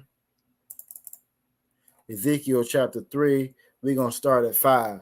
It says, for thou, again, everything on in this Bible is going to be possessive pronouns. It's spoken, meant for one set of people, for one family. These is house rules. This is family rules. Wasn't for everybody. This Bible's not for everybody. This Bible, like we spoke about all last month, is real life black history. You feel me? It says, for thou art not sent to a people of strange speech. Spanish is a strange speech. English is strange speech. You feel me? That's a strange tongue. Arabic, that's a strange tongue. We spoke Hebrew. You feel me? Of a strange speech and of a hard language. Whenever I hear that hard language, I think about Russian. And it's such a rough and hard, you know what I'm saying, language. I think about Russian and Hitler and Nazis and Putin when I hear of a hard language. It says, but I'm gonna tell you who you are sent to the house of Israel. You can go to church every day, all day for the next 365 days. You know what I'm saying? Be the first one in there. You can sit on that first pew. You can put your first dollar going to the basket, the collection plate coming from you. Thank you, Jesus. Hallelujah. You're going to roll all on the floor. You're going to be there for communion, drink the wine, the whole nine, right? You will never, ever, ever, ever, ever hear them say anything about the damn house of Israel. You will never hear them say God of Israel, house of Israel, children of Israel. Why? Because it's not based in knowledge. It's not reality. It's that church is the same thing you see when you see Lil Kim. That church is the same thing you see when you see Beyonce. You feel me? That's them following behind their oppressor, what their oppressor has taught them. Us all coming together, being one. Thank you, Jesus. Slave and the slave master, all in heaven, drinking sweet tea. Drinking sweet tea and holding hands. You feel me? That ain't what this Bible says. It says he didn't come to everybody. It didn't come to a people of a strange speech, of a hard language, but to the house of Israel. Verse 6. Not to many people of a strange speech. He doubled. He's telling you know, again, I said it before. I'm gonna say it again for you. Just like if you're dealing with any child, especially a hard-headed child, the instructions you give a hard-headed child is always a little bit different than you give it to an obedient child. An obedient child, okay, yeah, I'll be home and such and such. Make sure that's done. Okay, see you. You gone. You didn't gotta go through the whole list. But a hard-headed child. Look, nigga, you need to do this by this time. I'm gonna call to check on you and make sure you did that by that time. I'm gonna be here by then. Don't let me get here in and this shit ain't done like I asked you to when I was here before. Reason being, with a hard-headed child, it's always an excuse. Oh, well, I didn't know. Oh, you didn't tell me. Oh, I thought that meant this. I thought that. So with a hard-headed child versus an obedient child, the instructions are always more redundant. You feel me? More intense, more on purpose. I'm gonna say it again. I'm gonna say it one more time just to make sure you understand what I'm saying. Well, the Most High is dealing with a hard-headed child when he's talking to us. He's talking to Israel. You feel me? He said, so not to many people of a strange speech, same thing he said in verse 5. And of a hard language, same thing he said in verse 5. Whose words thou canst not understand. I don't know about y'all, but it always got under my skin. It always got under my skin when it came to us. You go into the store, you go into whatever establishment, and we talking all through our nasal cavities. We're pronouncing all of our R's and it just always, because I know for me how much that takes, and I still can't do it.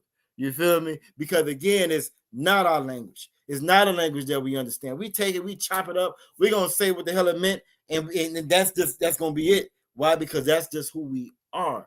We've always been like that. Even way back from biblical times, we were like that. You feel me? This oppressor's totally different. This oppressor he can say, go sit down over there and write that shit, and it'd be 17 paragraphs by the time they get finished. You're gonna put one foot in front of the other foot, and you're gonna take 3 degrees this way and that way, because that's them. That's not us. And that's what it's saying right here. You know what I'm saying? Whose words thou cannot understand. We didn't know this tongue when we got over here. Everybody remember Roots, and they beat the hell out of old Toby. They beat the hell out of Toby. You know what I'm saying? Out of Kunta until he was Toby. They beat Kunta until he turned to Toby. You feel me? He didn't understand his tongue. You feel me? It wasn't our tongue. Our tongue was the Hebrew. Lashawan Kodash class will be this Friday, 7 o'clock, same time, same bet time, same bet channel. You know what I'm saying? And surely, had I sent thee, talking about Christ, about this word, about this heritage, this culture, had I sent thee to them, to the other nations, to the oppressor, to Moab, to the Arab, they would have hearkened unto thee. How do y'all know that's true? He said, if he had sent Yahweh to the other ones, they would have hearkened unto him. How do y'all know that's true?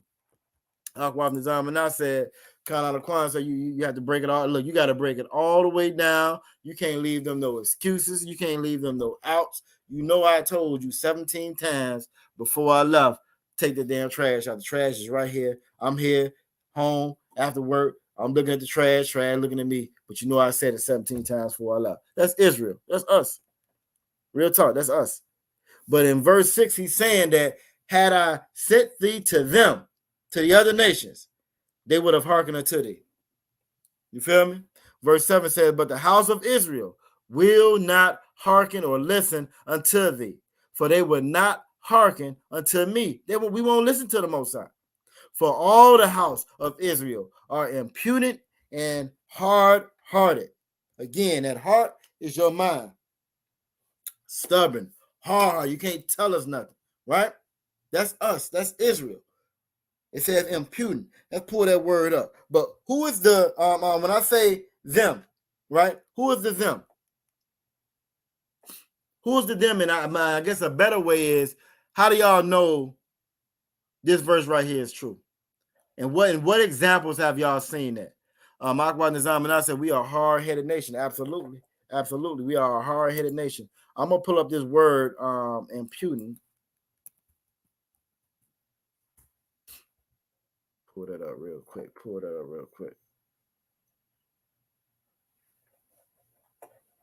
Just so we can get a somewhat of an idea of what it's saying right here.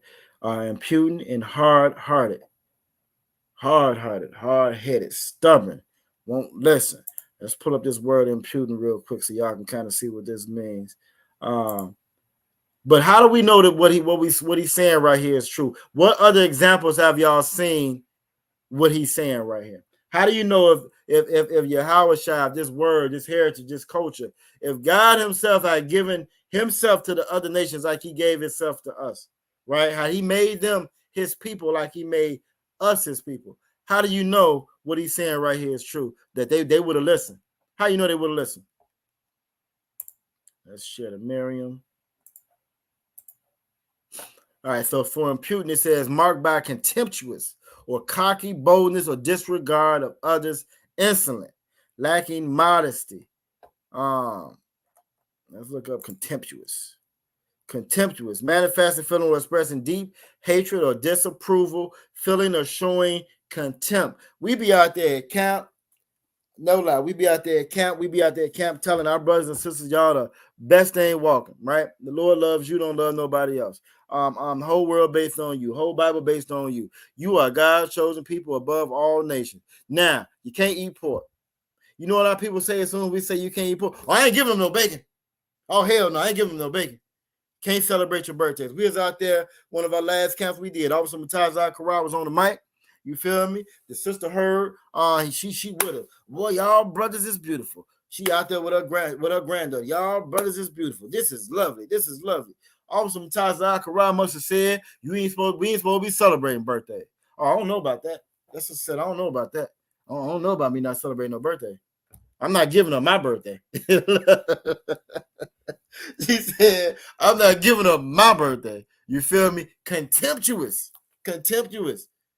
How the Lord gonna tell me I can't celebrate my birthday? Like the Lord ain't the one that gave us half of the birthday to begin with. But Officer Mataza Karar, you know what I'm saying? He like, no, since birthday, that's not our culture. That's not our heritage. We don't do it. Nah, I'm celebrating my birthday now. Y'all, I'm with you, but I'm celebrating my birthday, and so on and so on and so on. You feel me? Like Akwaf Nizam and I said, but they say they love God. Exactly. They say they love God. With their mouth, they say they love God. But the scripture said with their mouth, they pay worship, or they pay homage with their mouth, with their lips. You feel me? They pay service. But when it really comes down to it, they don't love the Most High. Why? Because they don't keep these laws, statutes, and commandments. So when we talking about who these other nations are, Akwaf Raya said other nations have unity. That's one way. That's one way you can tell. But I'm looking for something a little bit more specific. She said unity to their own. Akwaf Anah said the other nations in their unity. Akwaf Nizam said they be on one accord for their own. True. There's something more, a little bit more specific on this that I'm looking for. Who's familiar with 9/11, right? 9/11. The ones that got on those planes, right, and flew them planes into the building for 9/11. Did they have parachutes? Did they have a plan B? they didn't have no backup plan, right? It wasn't no backup plan, wasn't no plan B, it wasn't no parachutes. They jumped on that plane, and when they jumped on that plane, nobody said, well, I was thinking this might not be a good idea. Man, look, the game coming on. We got All-Star weekend next weekend, right? Such said they supposed to be coming over. I got this going on. I just got this raise at the job. Just got this raise. I don't know if I really want to do this. None of them said that. For Allah, a rock that's over in Mecca, a rock that they circle and they push and fight and trample amongst each other. You imagine being a line, you feel me, and folks is getting trampled and getting killed in this line, getting trampled in this line. Then everybody sticking their head, taking their turn to stick their head inside this hole to kiss this doggone rock. Ain't nobody worried about mono or COVID or herpes, none of that. They just trying to get their turn to stick their head inside this rock, this hole to kiss this rock. You got Negroes over here right now getting ready to celebrate Ramadan. And may have already started for this week. You feel me? A fake God, a rock encased inside of their encasement, right? That can't do nothing for them. But they're gonna trample themselves to get over there to get a kiss, to kiss this damn rock. They're gonna get in a plane with box cutters and fly into a building. Knowing ain't no escape plan, and this is it. Because they got 70 virgins. You know what I'm saying? They go get 70 virgins. They ain't got to see no 70 virgins. Ain't nobody got to come back and tell them about no damn 70 virgins. You feel me? And they going to still do it for a God that does not exist.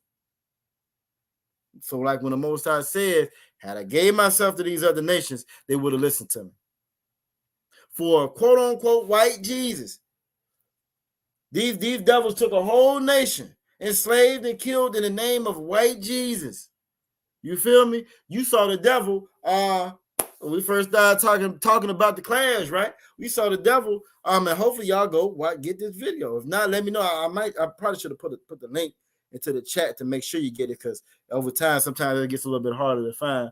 But what you can do, if you got Instagram, if you go to Instagram on I'm gonna see if I can put it on our Instagram.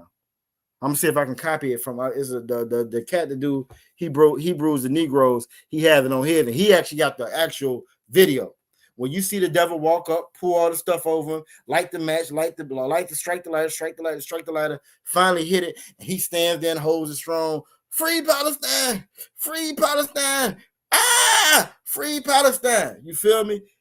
This is all for a nation that could care less about him. This is all for a fake belief. You feel me? Ideology. How many Negroes y'all know setting themselves on fire for what they believe in? Right? We flood the churches on Sunday. I don't care what hood you in, what city you in, what state you in. It's gonna be church. It's certain spots. I remember growing up in Chicago, right? It's certain spots in Chicago where like a church on this side of the block, this side of the block for miles going down the road. And it's nowhere to park at. You feel me? You see folks walking, especially summertime, walking blocks and blocks and blocks just to get to whatever church they're going to on that block right there, right? I don't know too many of them that's going to set themselves on fire. You feel me? We don't even want to eat. We don't even want to stop eating bacon. We don't even want to, you know what I'm saying, stop hating on our own brothers and sisters. Simple stuff. We can't even give up laying down making babies with the other nation. You feel me? We can't even do that. Serena was at the top of her game, millionaire. You feel me? She couldn't even resist the temptation of laying down with this damn devil. You feel me? We can't even resist that. But you got devils, oppressors, dumping gasoline, whatever it is, them to set themselves on fire. You got Ishmael in planes flying into a building, unaliving himself and everybody in there. Allahu Akbar. You feel me? Kamikazes of the Asians, you know what I'm saying? Back in I think World War II, I believe, you know what I'm saying? One or two, you know what I mean, that were getting the plane and they knew they weren't coming home, weren't trying to come home. You feel me? All because of what they believed in, because of what they had faith in, and so forth. And again, these are following fake, made-up gods. You feel me? If the Most High had given himself to them, they would have been all for it. They pretend to jump on it now. That's why it be so hard to tell them that the Lord don't love them and he just love us. That's why they get so upset and they get so mad. You feel me? Because again, if the Lord had given himself to them, it's what it's saying in Ezekiel chapter 3 and verse 6. If he had given them, they would have hearkened. They would have hearkened. But he didn't give himself to them. He gave himself to us. So I'm going to bring up this other scripture. Jeremiah chapter 4 and verse 22. He didn't give himself to them. He gave himself to us. And because matter of fact, I don't even have it pulled up. So we're going to go back to Ezekiel. Right? Make sure we hit everything anyway. We touched imputing. We touched hard head. He said we won't listen. All right, bet. So, because he gave us to us, he would have gave himself to the other people. Aquaf Nizamana says, Salaki, what is that movie? The American Society of Magical Negroes. I don't know if I've watched that one. Yeah, I don't know if I've watched that one, Aquaf Nizamana, the American Society of Magical Negroes. About. I know I've heard that joke being made by Dave Chappelle, by the ladies with the black lady skit joint. They did a joint on it with the magical Negroes. They talked about the nigga playing golf and some more stuff. I'm gonna put it up on my other phone and see if I can find out for you though. You feel me? Yeah. Let me pull Jeremiah up first. We're gonna get Jeremiah 4 and 22.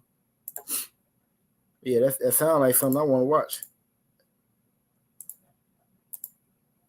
Now, from the title, again, I've heard that reference being made before, and I knew what it was talking about then. It was kind of talking about like Bag of Vance.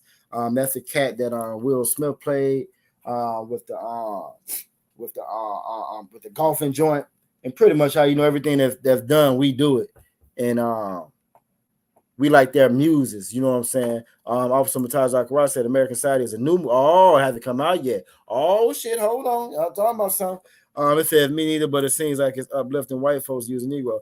And that sounds like it's about right, because again, when I first heard that term, again, it was kind of like a Bag of Vans. You feel me? Bag of Vans did all the work. knew the green, the whole nine. He was the bagger, whatever they call the guy, the caddy. That's right, the caddy for the golfers. But he made everybody else game better. They get all the credit. They get the millions and so forth, so forth. He just nigga in the background. So that sounds like it's along those lines right there. But I'm finna Google that right now and find out. But I haven't seen any. I ain't seen no previews for that. But I don't really watch too much TV because it popped right up too. But yeah, say it's not out yet. I don't know. They got a whole bunch of reviews for it not to be out yet, though. Yeah, so it's like a comedy. Okay, well, I'm gonna check that one out. I think it is out. Officer Mataz Akara. Or maybe it's just the site that I use, but I'm gonna see if I can find it on there. If it's so, I'm gonna have to watch that. But it seemed like again, it's right along those lines. How we're kind of like their muse. We're their muses. We uplift them at our behest, which is what we've always done. When you think about what is it? Jack Daniels, Uncle Nearest. Uncle Nearest made the recipe. He's a slave who did everything. Jack Daniels is the one who passed it down to his damn family. You feel me? Okay, Aqua Friday said March 25th. All right. Yeah, see, now y'all got me interested. Now I'm gonna have to watch this. Yeah, it's not out yet. Okay, it's not out yet, but that's one of them I'm gonna have to write down. I definitely will be checking it out. We might have to do a whole little movie review on that one. If we do, what I'll do is I'll rewatch. I'll watch in totality the Book of Clarence, and I'll watch this as well, and maybe a couple more. Maybe I see if Officer Mataz Akara tag team with me. We'll do a little class on some movie reviews or something. You know what I'm saying? And make it knowledge worthy. You feel me? All right, but all right. So now getting to again, now we went over how the Lord said if He would have gave us to the other nations, they would have took it. I think it's a satire as well. Sometimes I say I think it's a satire on how we gotta keep their present happy and stay safe as a people. And I think you're absolutely correct. Even the people that I mentioned, that's exactly what they were doing. That's what it's always been for us. You know what I'm saying? That's a penance part of this captivity. You feel me? All your intelligence, your intellect, they would use all of that for them, and it made it better for you and yours. Even if it wasn't, you're not gonna get what you deserve, of course, because this is their kingdom. But it may have made life a little bit more comfortable for you, which is what we've always done. And I think we become so accustomed and so used to it. It's what we do now. Even the artists and stars that you see now, again, they may seem like, oh, they're so wealthy, they're so rich. But when you really look at the fraction of the little piece that they break off of them, it sounds like a lot. When you pour $1,000, sounds like a lot of money. You feel me? When you pour $100 is a lot of damn money. If you ain't got no damn money, you feel me? You in the red, you ain't got no money. $100 is a lot of money. You gonna be grateful for that $100. Shit, you gonna be grateful for $10.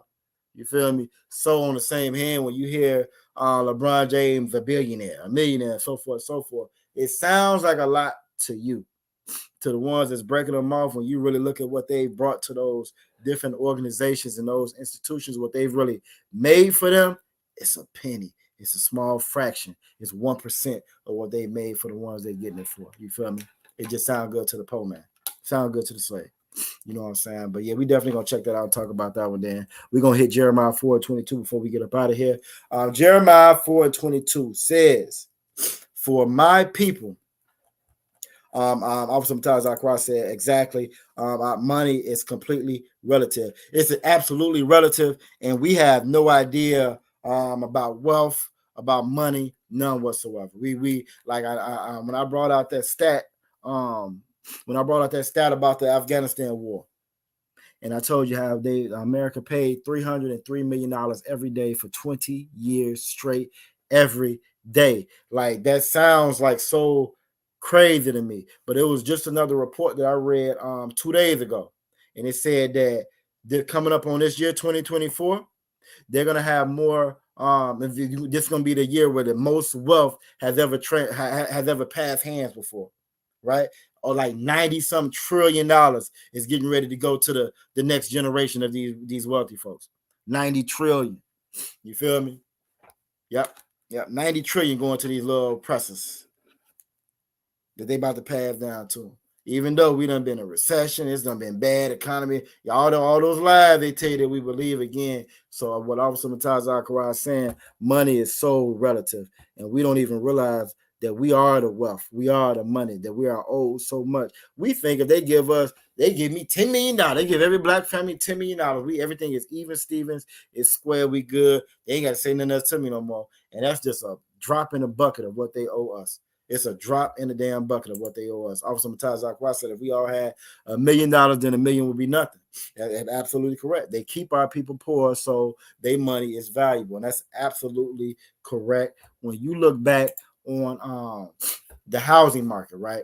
Years ago, I want to say about like 60s, 50s, 60s, you could buy a house. A house ran you about $5,000 for a big house. Good. These same big old houses that they selling now that's done been around since then, that they selling for $200,000, $300,000, $500,000 now, they pay $5,000 for the damn house. $4,000, $5,000 for that house. You feel me? That's why you could have one person working, taking care of that house, send both the kids to college. They got 2 cars. You know what I'm saying? Based off his one salary. Now everybody in damn house work, everybody still broke at the end of the year, and end of the week, end of the month. The same thing with what Officer Mataz Zachariah is saying. You feel me? It's relative. So if we all got $1 million, it's gonna cost you $250,000 for a damn gallon of milk.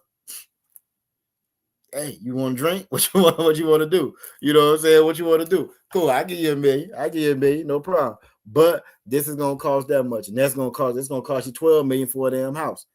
Because we all got $1 million. It's gonna, you know what I'm saying? And that's how this devil keeps his hand, or keeps us deaf, dumb, and blind. That's how he keeps us in captivity. You feel me? And we the ones who think that money means something. That money don't mean nothing. Money is just a tool. Money is like a hammer. That's all it is. It's just a hammer. You got a whole bunch of nails and nails down. Boy, if you in there doing it with a damn brick or a rock, it's gonna be hard. If you got a hammer, hey, shit, this ain't that bad. You got a nice hammer with a rubber grip, you know what I'm saying? And it's gonna be that much. And that's what money is, just a tool. Money is just a tool, it's just a resource. And we have to, because we don't look at it like that, we look at it like it's actually lifeblood, and it's not. You feel me? We look at money like it's more important than these scriptures that we're going over. We look at money like it's more important than these laws, statutes, and commandments. A lot of those stars that I showed y'all before that's done chopped up their face, changed their complexion, they look like totally different people. That's because of the value that they put on money. It's a lot here. That's because of the value that they put on money. The value that they put on those things that really don't have no value to it. You feel me? You can be, you can win right now. Imagine you win, you leave for the night out of class, you win $500 million, right? Right. That next day, you go to the doctor, you know what I'm saying, for a little bump on your damn arm. They tell you that you got this rare cancer, and it's gonna cost you $1 billion to damn it, cure it and fix it. That money don't mean nothing. You ain't got enough to get healthy no more. It means absolutely nothing. The Most High is in control and in charge of all of that. You feel me? And once we realize and we get back to that, everything makes sense. That's why it's so important for you to pay your tithes. You feel me? It's important for you to pay your tithes. You will think that little money that I got to pay for these tithes, well, if I pay this, I can't do that. If I pay this, I can't do that. No, you're thinking about it wrong. If you don't pay this, you ain't going to have to worry about doing nothing else. The Lord will take all that from you. You feel me? The Lord that's what's important. When the scriptures, like that scripture, Aquaf Deanna had us pull up, you know what I'm saying, about loving the Lord with your mind, body, and soul, your heart, your soul, you know what I'm saying, and all that might. That's what it's referring to. It should supersede whatever paycheck you get at the end of the day. It should be no job. You see these actors, these actresses that get there and work, and it's a man kissing another man. You feel me? Yeah, it's a woman, but she dressed like a straight whore in the damn show. You feel me? And why? Because that money is so important. Well, I gotta take care of mine. You know what I'm saying? And we think that way because the church has taught us to prostitute ourselves out for that damn money, right? That's where we've learned that from. But when you get to the essence, the core of what these scriptures are saying, it shouldn't be no price tag on you compromising these laws, statutes, and commandments. When you think about that sister that had them 7 boys, right? She sat there and watched as they went through and they unalived each one of them kids. Why? Because no, y'all not gonna eat no pork. We're not disobeying our God. You don't think their lives were worth $1 million, $2 million in that time frame when they being forced to make that choice right there? Of course, they in their mind, they life is gonna be the most valuable thing it is. But they knew that their lives, even their very lives, was not more valuable than those laws, statutes, and commandments. We have got to get back there. Once we get there, we're gonna be all right. We got a nation. Now we ready to roll. Until we get there, it's always gonna be a weakness. They always got a way to kind of get to us. You think about every black organization that's done been, it's always gonna been a traitor from the inside that brought them down. How was they able to do that? They were able to do that because they were able to compromise on their values, on their morals. Why? It had a price tag attached to it. You feel me? You got a price tag attached to it. It don't matter if we are slaves, if we know that there's no amount of money you can pay us. We won't be slaves long if we think like that. But as long as we think, well, if I get this, I'm okay. If I put it, well, for $1,000, I'll do that. For $1 million, I'll do this. Then they always got us. They always got us. Because when you think about, again, $3 million every day for 20 years straight, I ain't got the kind of money. You ain't got the kind of money. You had never even heard that figure until we broke that down. You feel me? Well, they got that. They got that plus sign. They got that plus sign plus some more on top of that. So with them having that, I can buy them niggas anytime I want to. I can buy their morals anytime I want to. I can buy their solidarity, their unity. I can buy their brotherhood, their sisterhood. I can buy their love anytime I want to. The Lord was teaching us in his Bible that, your love shouldn't be for sale. Your love shouldn't be for sale. Why? Because your love should be following these laws, statutes, and commandments. And how you going to take a check from them when they got it from me? Makes no sense. And we don't realize that. Akwaf Nizam and I said, keeping the law, statutes, commandments is what keeping me afloat. The Lord be with me. Absolutely. I don't care if you live from check to check, put up the post, how they say, you feel me? You able to do that because of the Most High. Because of the Most High. It ain't got nothing to do with the amount of money you're getting in. Nothing whatsoever. And if you got to compromise your soul, your well-being, your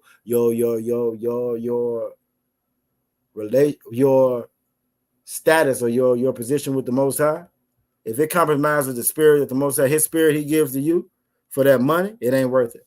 They don't have enough money to buy the Most High spirit away from me. Real talk. When I be seeing people out in the world, we be talking, we so big. The big talk now is reparations. And I always mess them up. We be talking, I be like, well, truth be told, they ain't got enough money to pay me. Or they hear about the slavery I be. I'm always somewhat different from a slavery. Oh, well, you hear you there? Oh, you got a good job. That sound good. And I be like, it's a slavery. You feel me? I say I'm an Israelite. We teach, your job is just a slavery. When you really know what the Lord got for us, this ain't shit right here, bro. And that's not me being ungrateful, because I know it's other brothers and sisters that don't have what I have. But I do know what we got coming, what the Lord gonna bless, what the Lord gonna give us, what the Lord promised us is so much more than what we think. You feel me? We can't even fathom more things. And it's just a slavery. I could care less about this slavery. They don't have enough money to pay me for. They can pay me $1 billion a second for the rest of my life. It's not enough. It's not enough for all the bodies they done stacked up of my brothers and my sisters. It's not enough. It's not enough. You ain't. Well, what is it? What they cut at? What they cut at? When y'all getting out them damn fields. You feel me? That's the only thing that's gonna compensate. The only thing that's gonna compensate is what the Most High promised us. You feel me? Period, point blank. And once we get that, once we do that, that's when we really have real brotherhood and sisterhood. We got that here in the Israelite School of Universal Practical Knowledge. One thing I never worry about is any of my brothers in here selling me out for no damn check in here. You feel me? Because it ain't about no check. And when you have that type of mindset, it don't matter what that brother got, what that sister got. It don't matter what they got, because that's not a determining factor on how we love one another. If my brother or sister needs something, I got it, cool. If I need something, they got it. I know I'm just a question away from getting it. You know what I'm saying? Because that's real brotherhood. That's real sisterhood. It ain't got nothing to do with, well, damn, if he give me that, I ain't gonna have this, and vice. It don't work like that amongst brothers and sisters. It should have never worked like that with brothers and sisters. We learned that mess from following these damn oppressors. Period, point blank. We learned to be individuals from following these oppressors, and we forgot to be a family. So damn right. Akwam said Kwam Yasha Allah. You feel me? Damn right, Officer Mataz Akara. All right, we're gonna hit this last one. Akwam Nizam said Khan is ours, it belongs to everyone. Damn right. And that's how it's supposed to be. If we operated like that, that's one thing I've always admired about our Northern Kingdom brothers and sisters. A lot of us, and we done all made jokes and talk shit about them or whatever, you know what I'm saying? But they'll come over, they be 20 deep. They 20 deep, but they all in the same crib. 6 a.m., everybody up is on their way to work. You feel me? 12 o'clock, everybody's taking a break. And when it's time to come home, it's going to be Cervezas, Coronas, and Modelos all through the crib. And I'll be damned that next day, 4, 5 a.m., everybody up on their way back to work again. That money's coming together. That money's going in the pool. That money's going to take care of this. And then the other portion of it is going back home to our people back in Mexico or wherever they're from. You feel me? That's how we're supposed to be as a people. All over. With them flooding us, the streets of our cities with our brothers and sisters, the immigrants in different cities or whatever, they shouldn't have to worry about nowhere to damn stay because we are already here. It should be. We need to drop them off over there where nothing but other oppressors at. Drop them off in the middle of Idaho or Iowa somewhere. Why? Because if we drop them off around other blacks, Hispanics, and Native Indian, they're going to be straight. That's how it should be. And that's what we got to get back to. You feel me? And we're going to read Jeremiah 4:22. It says, for my people is foolish. Again, everything is possessive pronoun. It's my people. Not everybody, but my people. You feel me? My people is foolish. Why are we foolish? Because we think that it's a price tag on our morals. We think it's a price tag on our identity. You feel me? We think it's a price tag on our love for one another, on our love for the Most High. That's a foolish thing. That's very foolish. They have not known me. We in all the churches. We in all the mosques. I was up in Philly a couple of weeks back. Tripped me out. You know what I'm saying? Because I ain't never been there around this time. And again, we coming up on what they call Ramadan. You see so many niggas. I don't know if y'all can see this. This is my mouse, right? For my laptop, right? See how red this mouse is? Boy, you walk around there, you got a nigga with their beard just as red as that damn mouse is. What's up, Aki? What's up, Aki? All of them got on damn dresses. Man dresses and red beards. Trip me out. Man dresses and red beards, all because they worship Allah. They worship a damn rock. You feel me? My people is foolish. They have not known me. We don't know him. We want to know everybody else except for the Most High. They are sottish children. Who knows what that word sottish means? They are sottish children, and they have none understanding. We don't have any understanding. We don't have no understanding. Why? Because we read and we know from Deuteronomy 4:6 that our wisdom and our understanding comes from these same very laws, statutes, and commandments. Without these laws, statutes, and commandments, now we don't have no understanding. We don't have no understanding of the Most High. We don't even know what love is.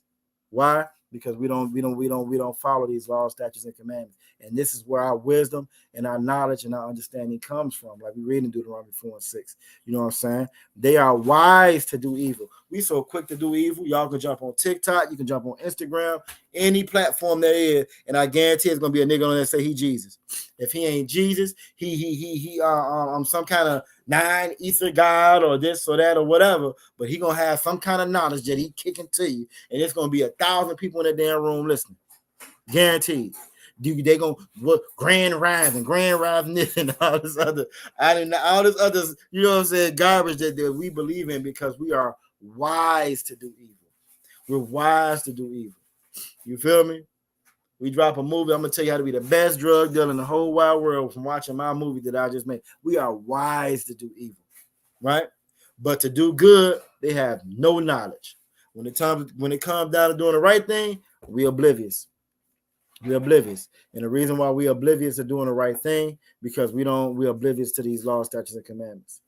Hosea 4:6 said, my people suffer from a lack of knowledge. You feel me? And knowledge is the knowledge of this Bible. By suffering from that lack of knowledge, we don't know how to do the right thing, how to do what's good. We have no knowledge of what's good. But we do got plenty of knowledge of what's evil. What does that word sottish mean? Aquafaraya put drunken. All right. Let's get the definition of it. This is a heavy scripture right here. I'm going to read it one more time. For my people is foolish. Again, talking about the children of Israel, so-called blacks, so-called Latinos, so-called Native Indians. The fact that we still call ourselves so-called black, Latino, Native Indian, names given to us by our slave masters, right? That's a foolish thing. They have not known me. We don't know the Most High. We filled up the churches. We filled up the mosques. Aqua Nazam Nas own it. We fill up the churches. We fill up the mosques. You know what I'm saying? We're in everybody religious institution. You know what I'm saying? We voting for every damn party. You feel me? We're gonna be rocking some of them gold Trump sneakers. Guaranteed. We're going to be eating some chicken fingers and fried chicken with Biden while he falls asleep in his damn plate. We're going to do all of that, right? Why? Because we don't know the Most High. It says they are sottish children, and they have none understanding. They are wise to do. We so quick to damn do evil. We quick to do evil. We smart to do evil. We're going to trap better than anybody ever trapped before. You feel me? We so wise to do evil. But to do good, they have no knowledge. Aquaf Rise said drunken. Aquaf Nizam Manah said stupid. That's a real harsh thing for the Lord to say we some stupid kids, ain't it? That's a real harsh thing. It said they are sottish children. Let's pull it up. It's going to be our last definition of the night. It's going to be the last one we pull before we get up out of here tonight. We're about 15 minutes over. Y'all did a great job tonight. The water for everybody hanging around. Let's pull up the word sottish. We talking to people and I be trying to break down what this Bible really be saying, and sometimes, you know what I'm saying, they don't they think I be making it up. They think I be making it up. They have no idea when he said that we don't know him. We really don't know our Father. We really don't know God. We think God is our love, flowers, lollipops, you know what I'm saying, and hugs. You feel me? And it's just not that. We forget that our Father, that the God of Israel unalived everything on the damn planet except for 8 people over interracial marriage, over hard-headed, sottish children that we are. You know what? I'm sick of these damn kids.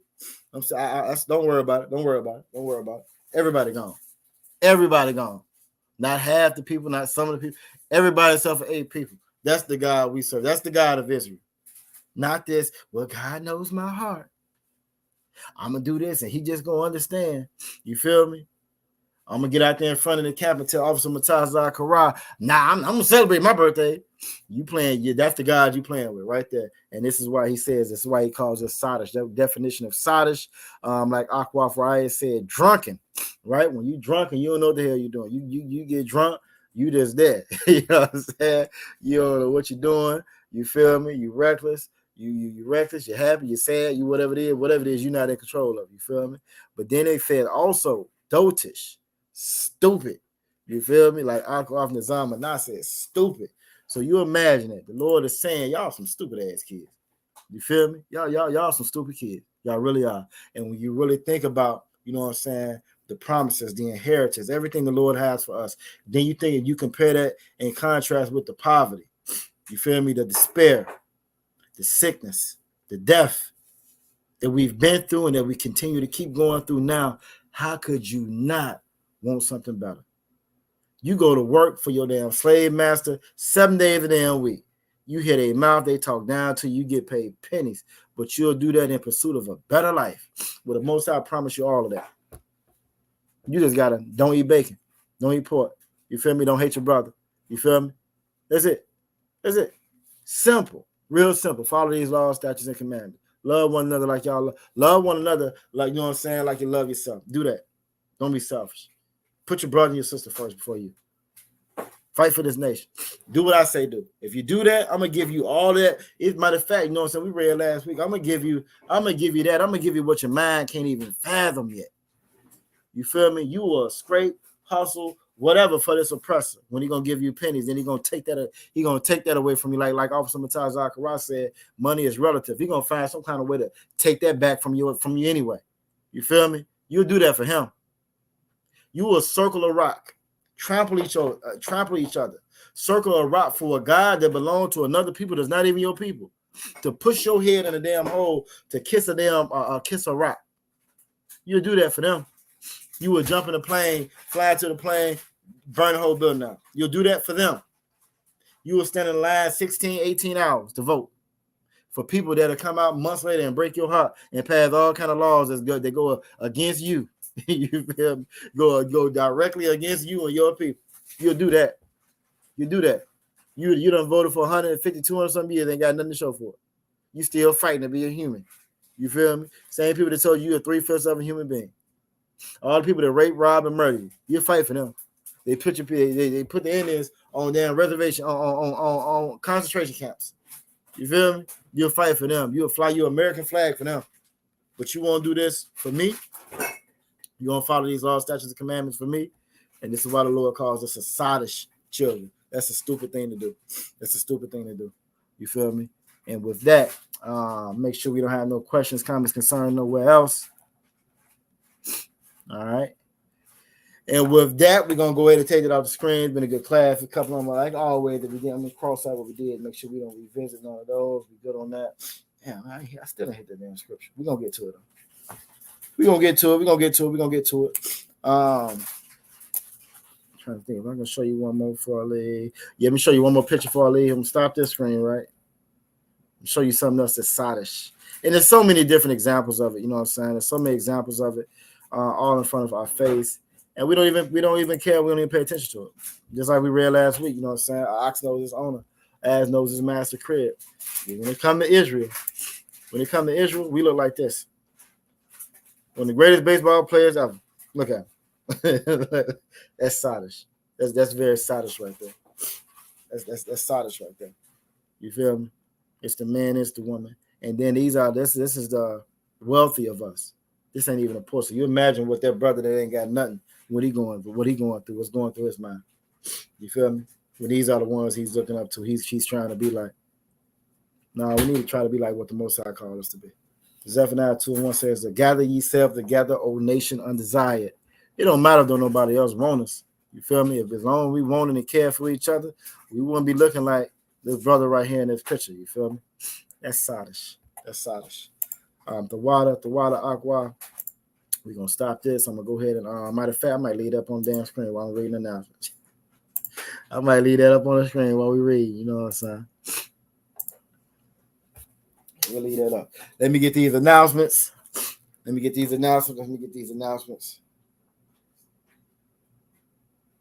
So much going on in the news and world and stuff. And again, I don't see that, but I'm definitely going to be looking for that one.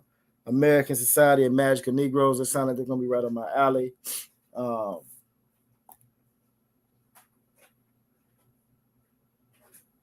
right. Don't need that. Don't need one love. Should be in here.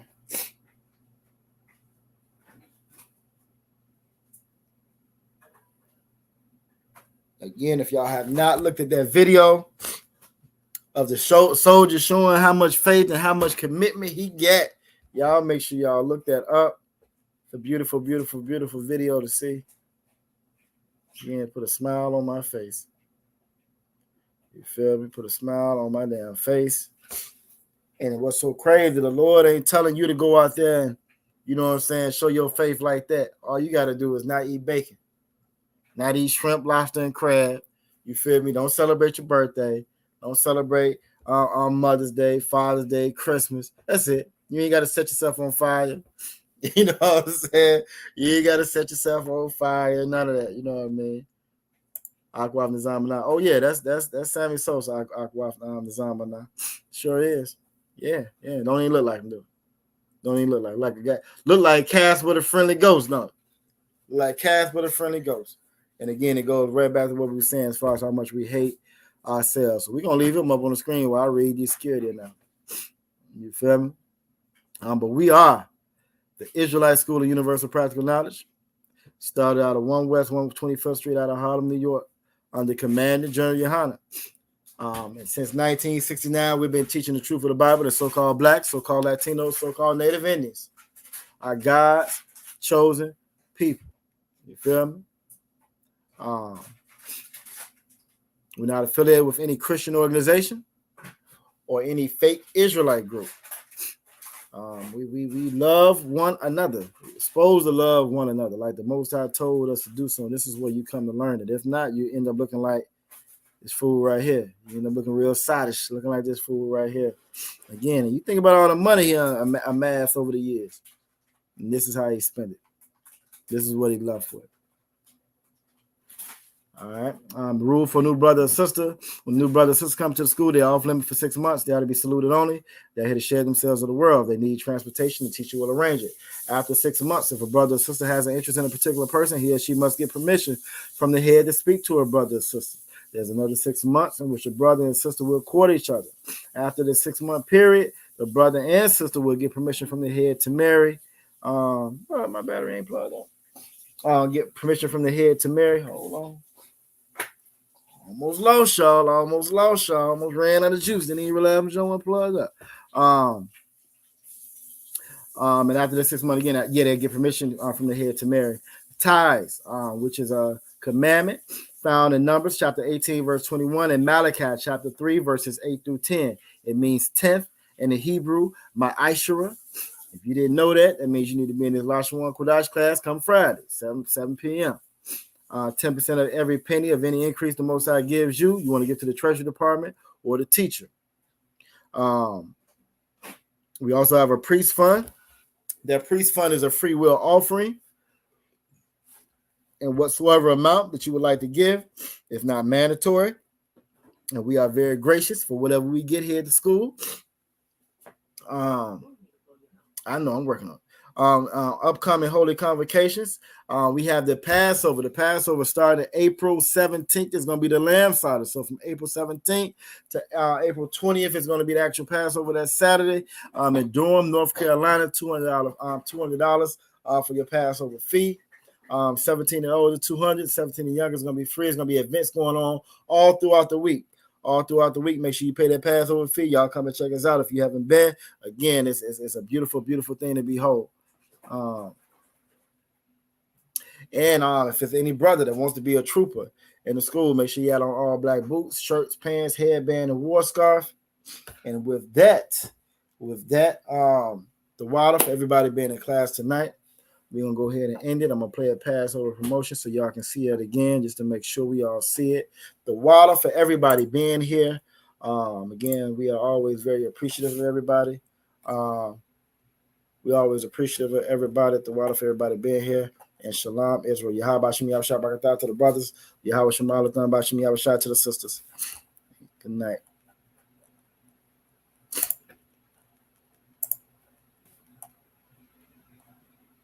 Israel, the Israelite School of Universal and Practical Knowledge, under commanding General Yohana, presents the Lord's 55th annual Passover. That's right, the Lord's 55th annual Passover is rapidly approaching. Commanding General Yohana is calling for all blacks, Hispanics, and Native Americans to remember what the Lord did for us by saving us from our oppressors and choosing us to be a special people unto Him, the real Jews and Israelites. Passover will be held in Durham, North Carolina. Pay your Passover fee. Anyone 17 years of age or older must pay $200. Come and enjoy fresh lamb, unleavened bread, and the Spirit of Christ.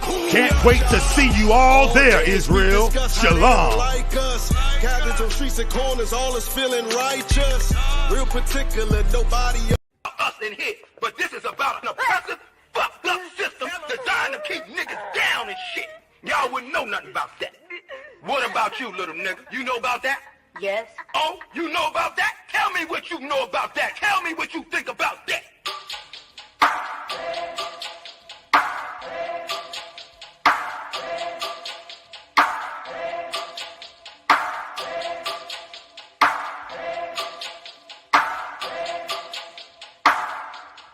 I turn up when it's real in the field. This for my niggas that kneel on the field. Light-skinned nigga, you gon' find me in the field. House niggas looking at a nigga like chill. I go hard when it's real in the field. This for my niggas that kneel on the field. Light-skinned nigga, find me in the field. I don't give a fuck how a house nigga feel. Belly of the beast, we been living in hell. They like, damn, Kai, how could you tell? Put us in the project, set us up to fail. Round here, bullets be flying like hell. Too many of my niggas either dead or in jail. Make a nigga work when you locked in a cell. Can't find work when you out on bail, but your homie got the work, so we passed you a scale. Got them birds like the Bible got quail. Niggas selling out cause they mama got bills. Turning to coons like Oprah and Gail. How you sell your soul just to get a little kale? They put you in a dress when you get a record deal. Wanna see a nigga getting high on pills? You can dance on a pole, you can sell that tail, but they never tell a nigga that he can go to Yale. We all created equal, that's white males. All lives matter, not black males. Another mother crying, another coffin got a nail. How many brothers out here got killed? How many of our sisters out here gotta heal? How many more caps gotta get peeled? We beef with each other so quick to pull the steel. George Zimmerman still alive and well.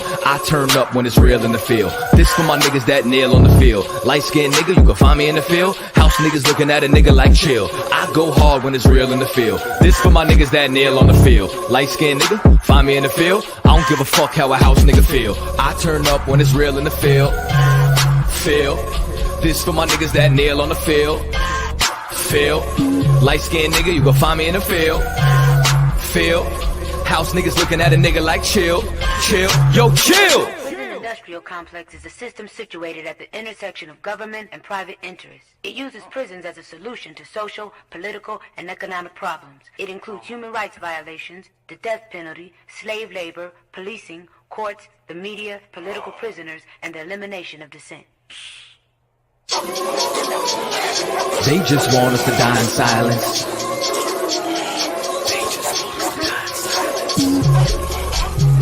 They just want us to die in silence. They just want us to die in silence. I might start me a fucking riot. Slave rebellion, no compliance. They just want us to die in silence. They murder minds like they got a license. I pray for the coronavirus to kill all of these violent tyrants. They prey on us like they poaching lions. World War III's on the horizon. Black and Hispanics form alliance. From the west coast to the islands, this pressure is making diamonds. They go waking sleeping giants. I turn up when it's real in the field. This for my niggas that nail on the field. Light-skinned nigga, you can find me in the field. House niggas looking at a nigga like chill. I go hard when it's real in the field. This for my niggas that nail on the field. Light-skinned nigga, find me in the field. I don't give a fuck how a house nigga feel. I turn up when it's real in the field. Feel. I don't give a fuck how a house nigga feel. But feel. Nigga, did you just say what I was trying to say, but smarter? I like this little nigga. Israel, the Israelite School of Universal and Practical Knowledge, under commanding General Yohana, presents the Lord's 55th Annual Passover. That's right, the Lord's 55th Annual Passover is rapidly approaching.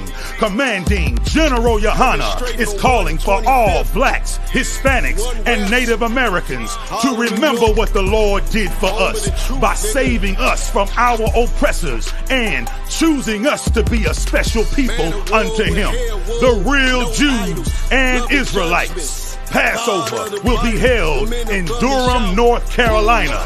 Pay your Passover fee. Anyone 17 years of age or older must pay $200. Come and enjoy fresh lamb, unleavened bread, and the Spirit of Christ. Can't wait to see you all there, Israel. Shalom. Cabins on streets and corners, all is feeling righteous. Real particular, nobody else there to compare to. Train for war, men of war, and war like apparel. Prefer our leaders can't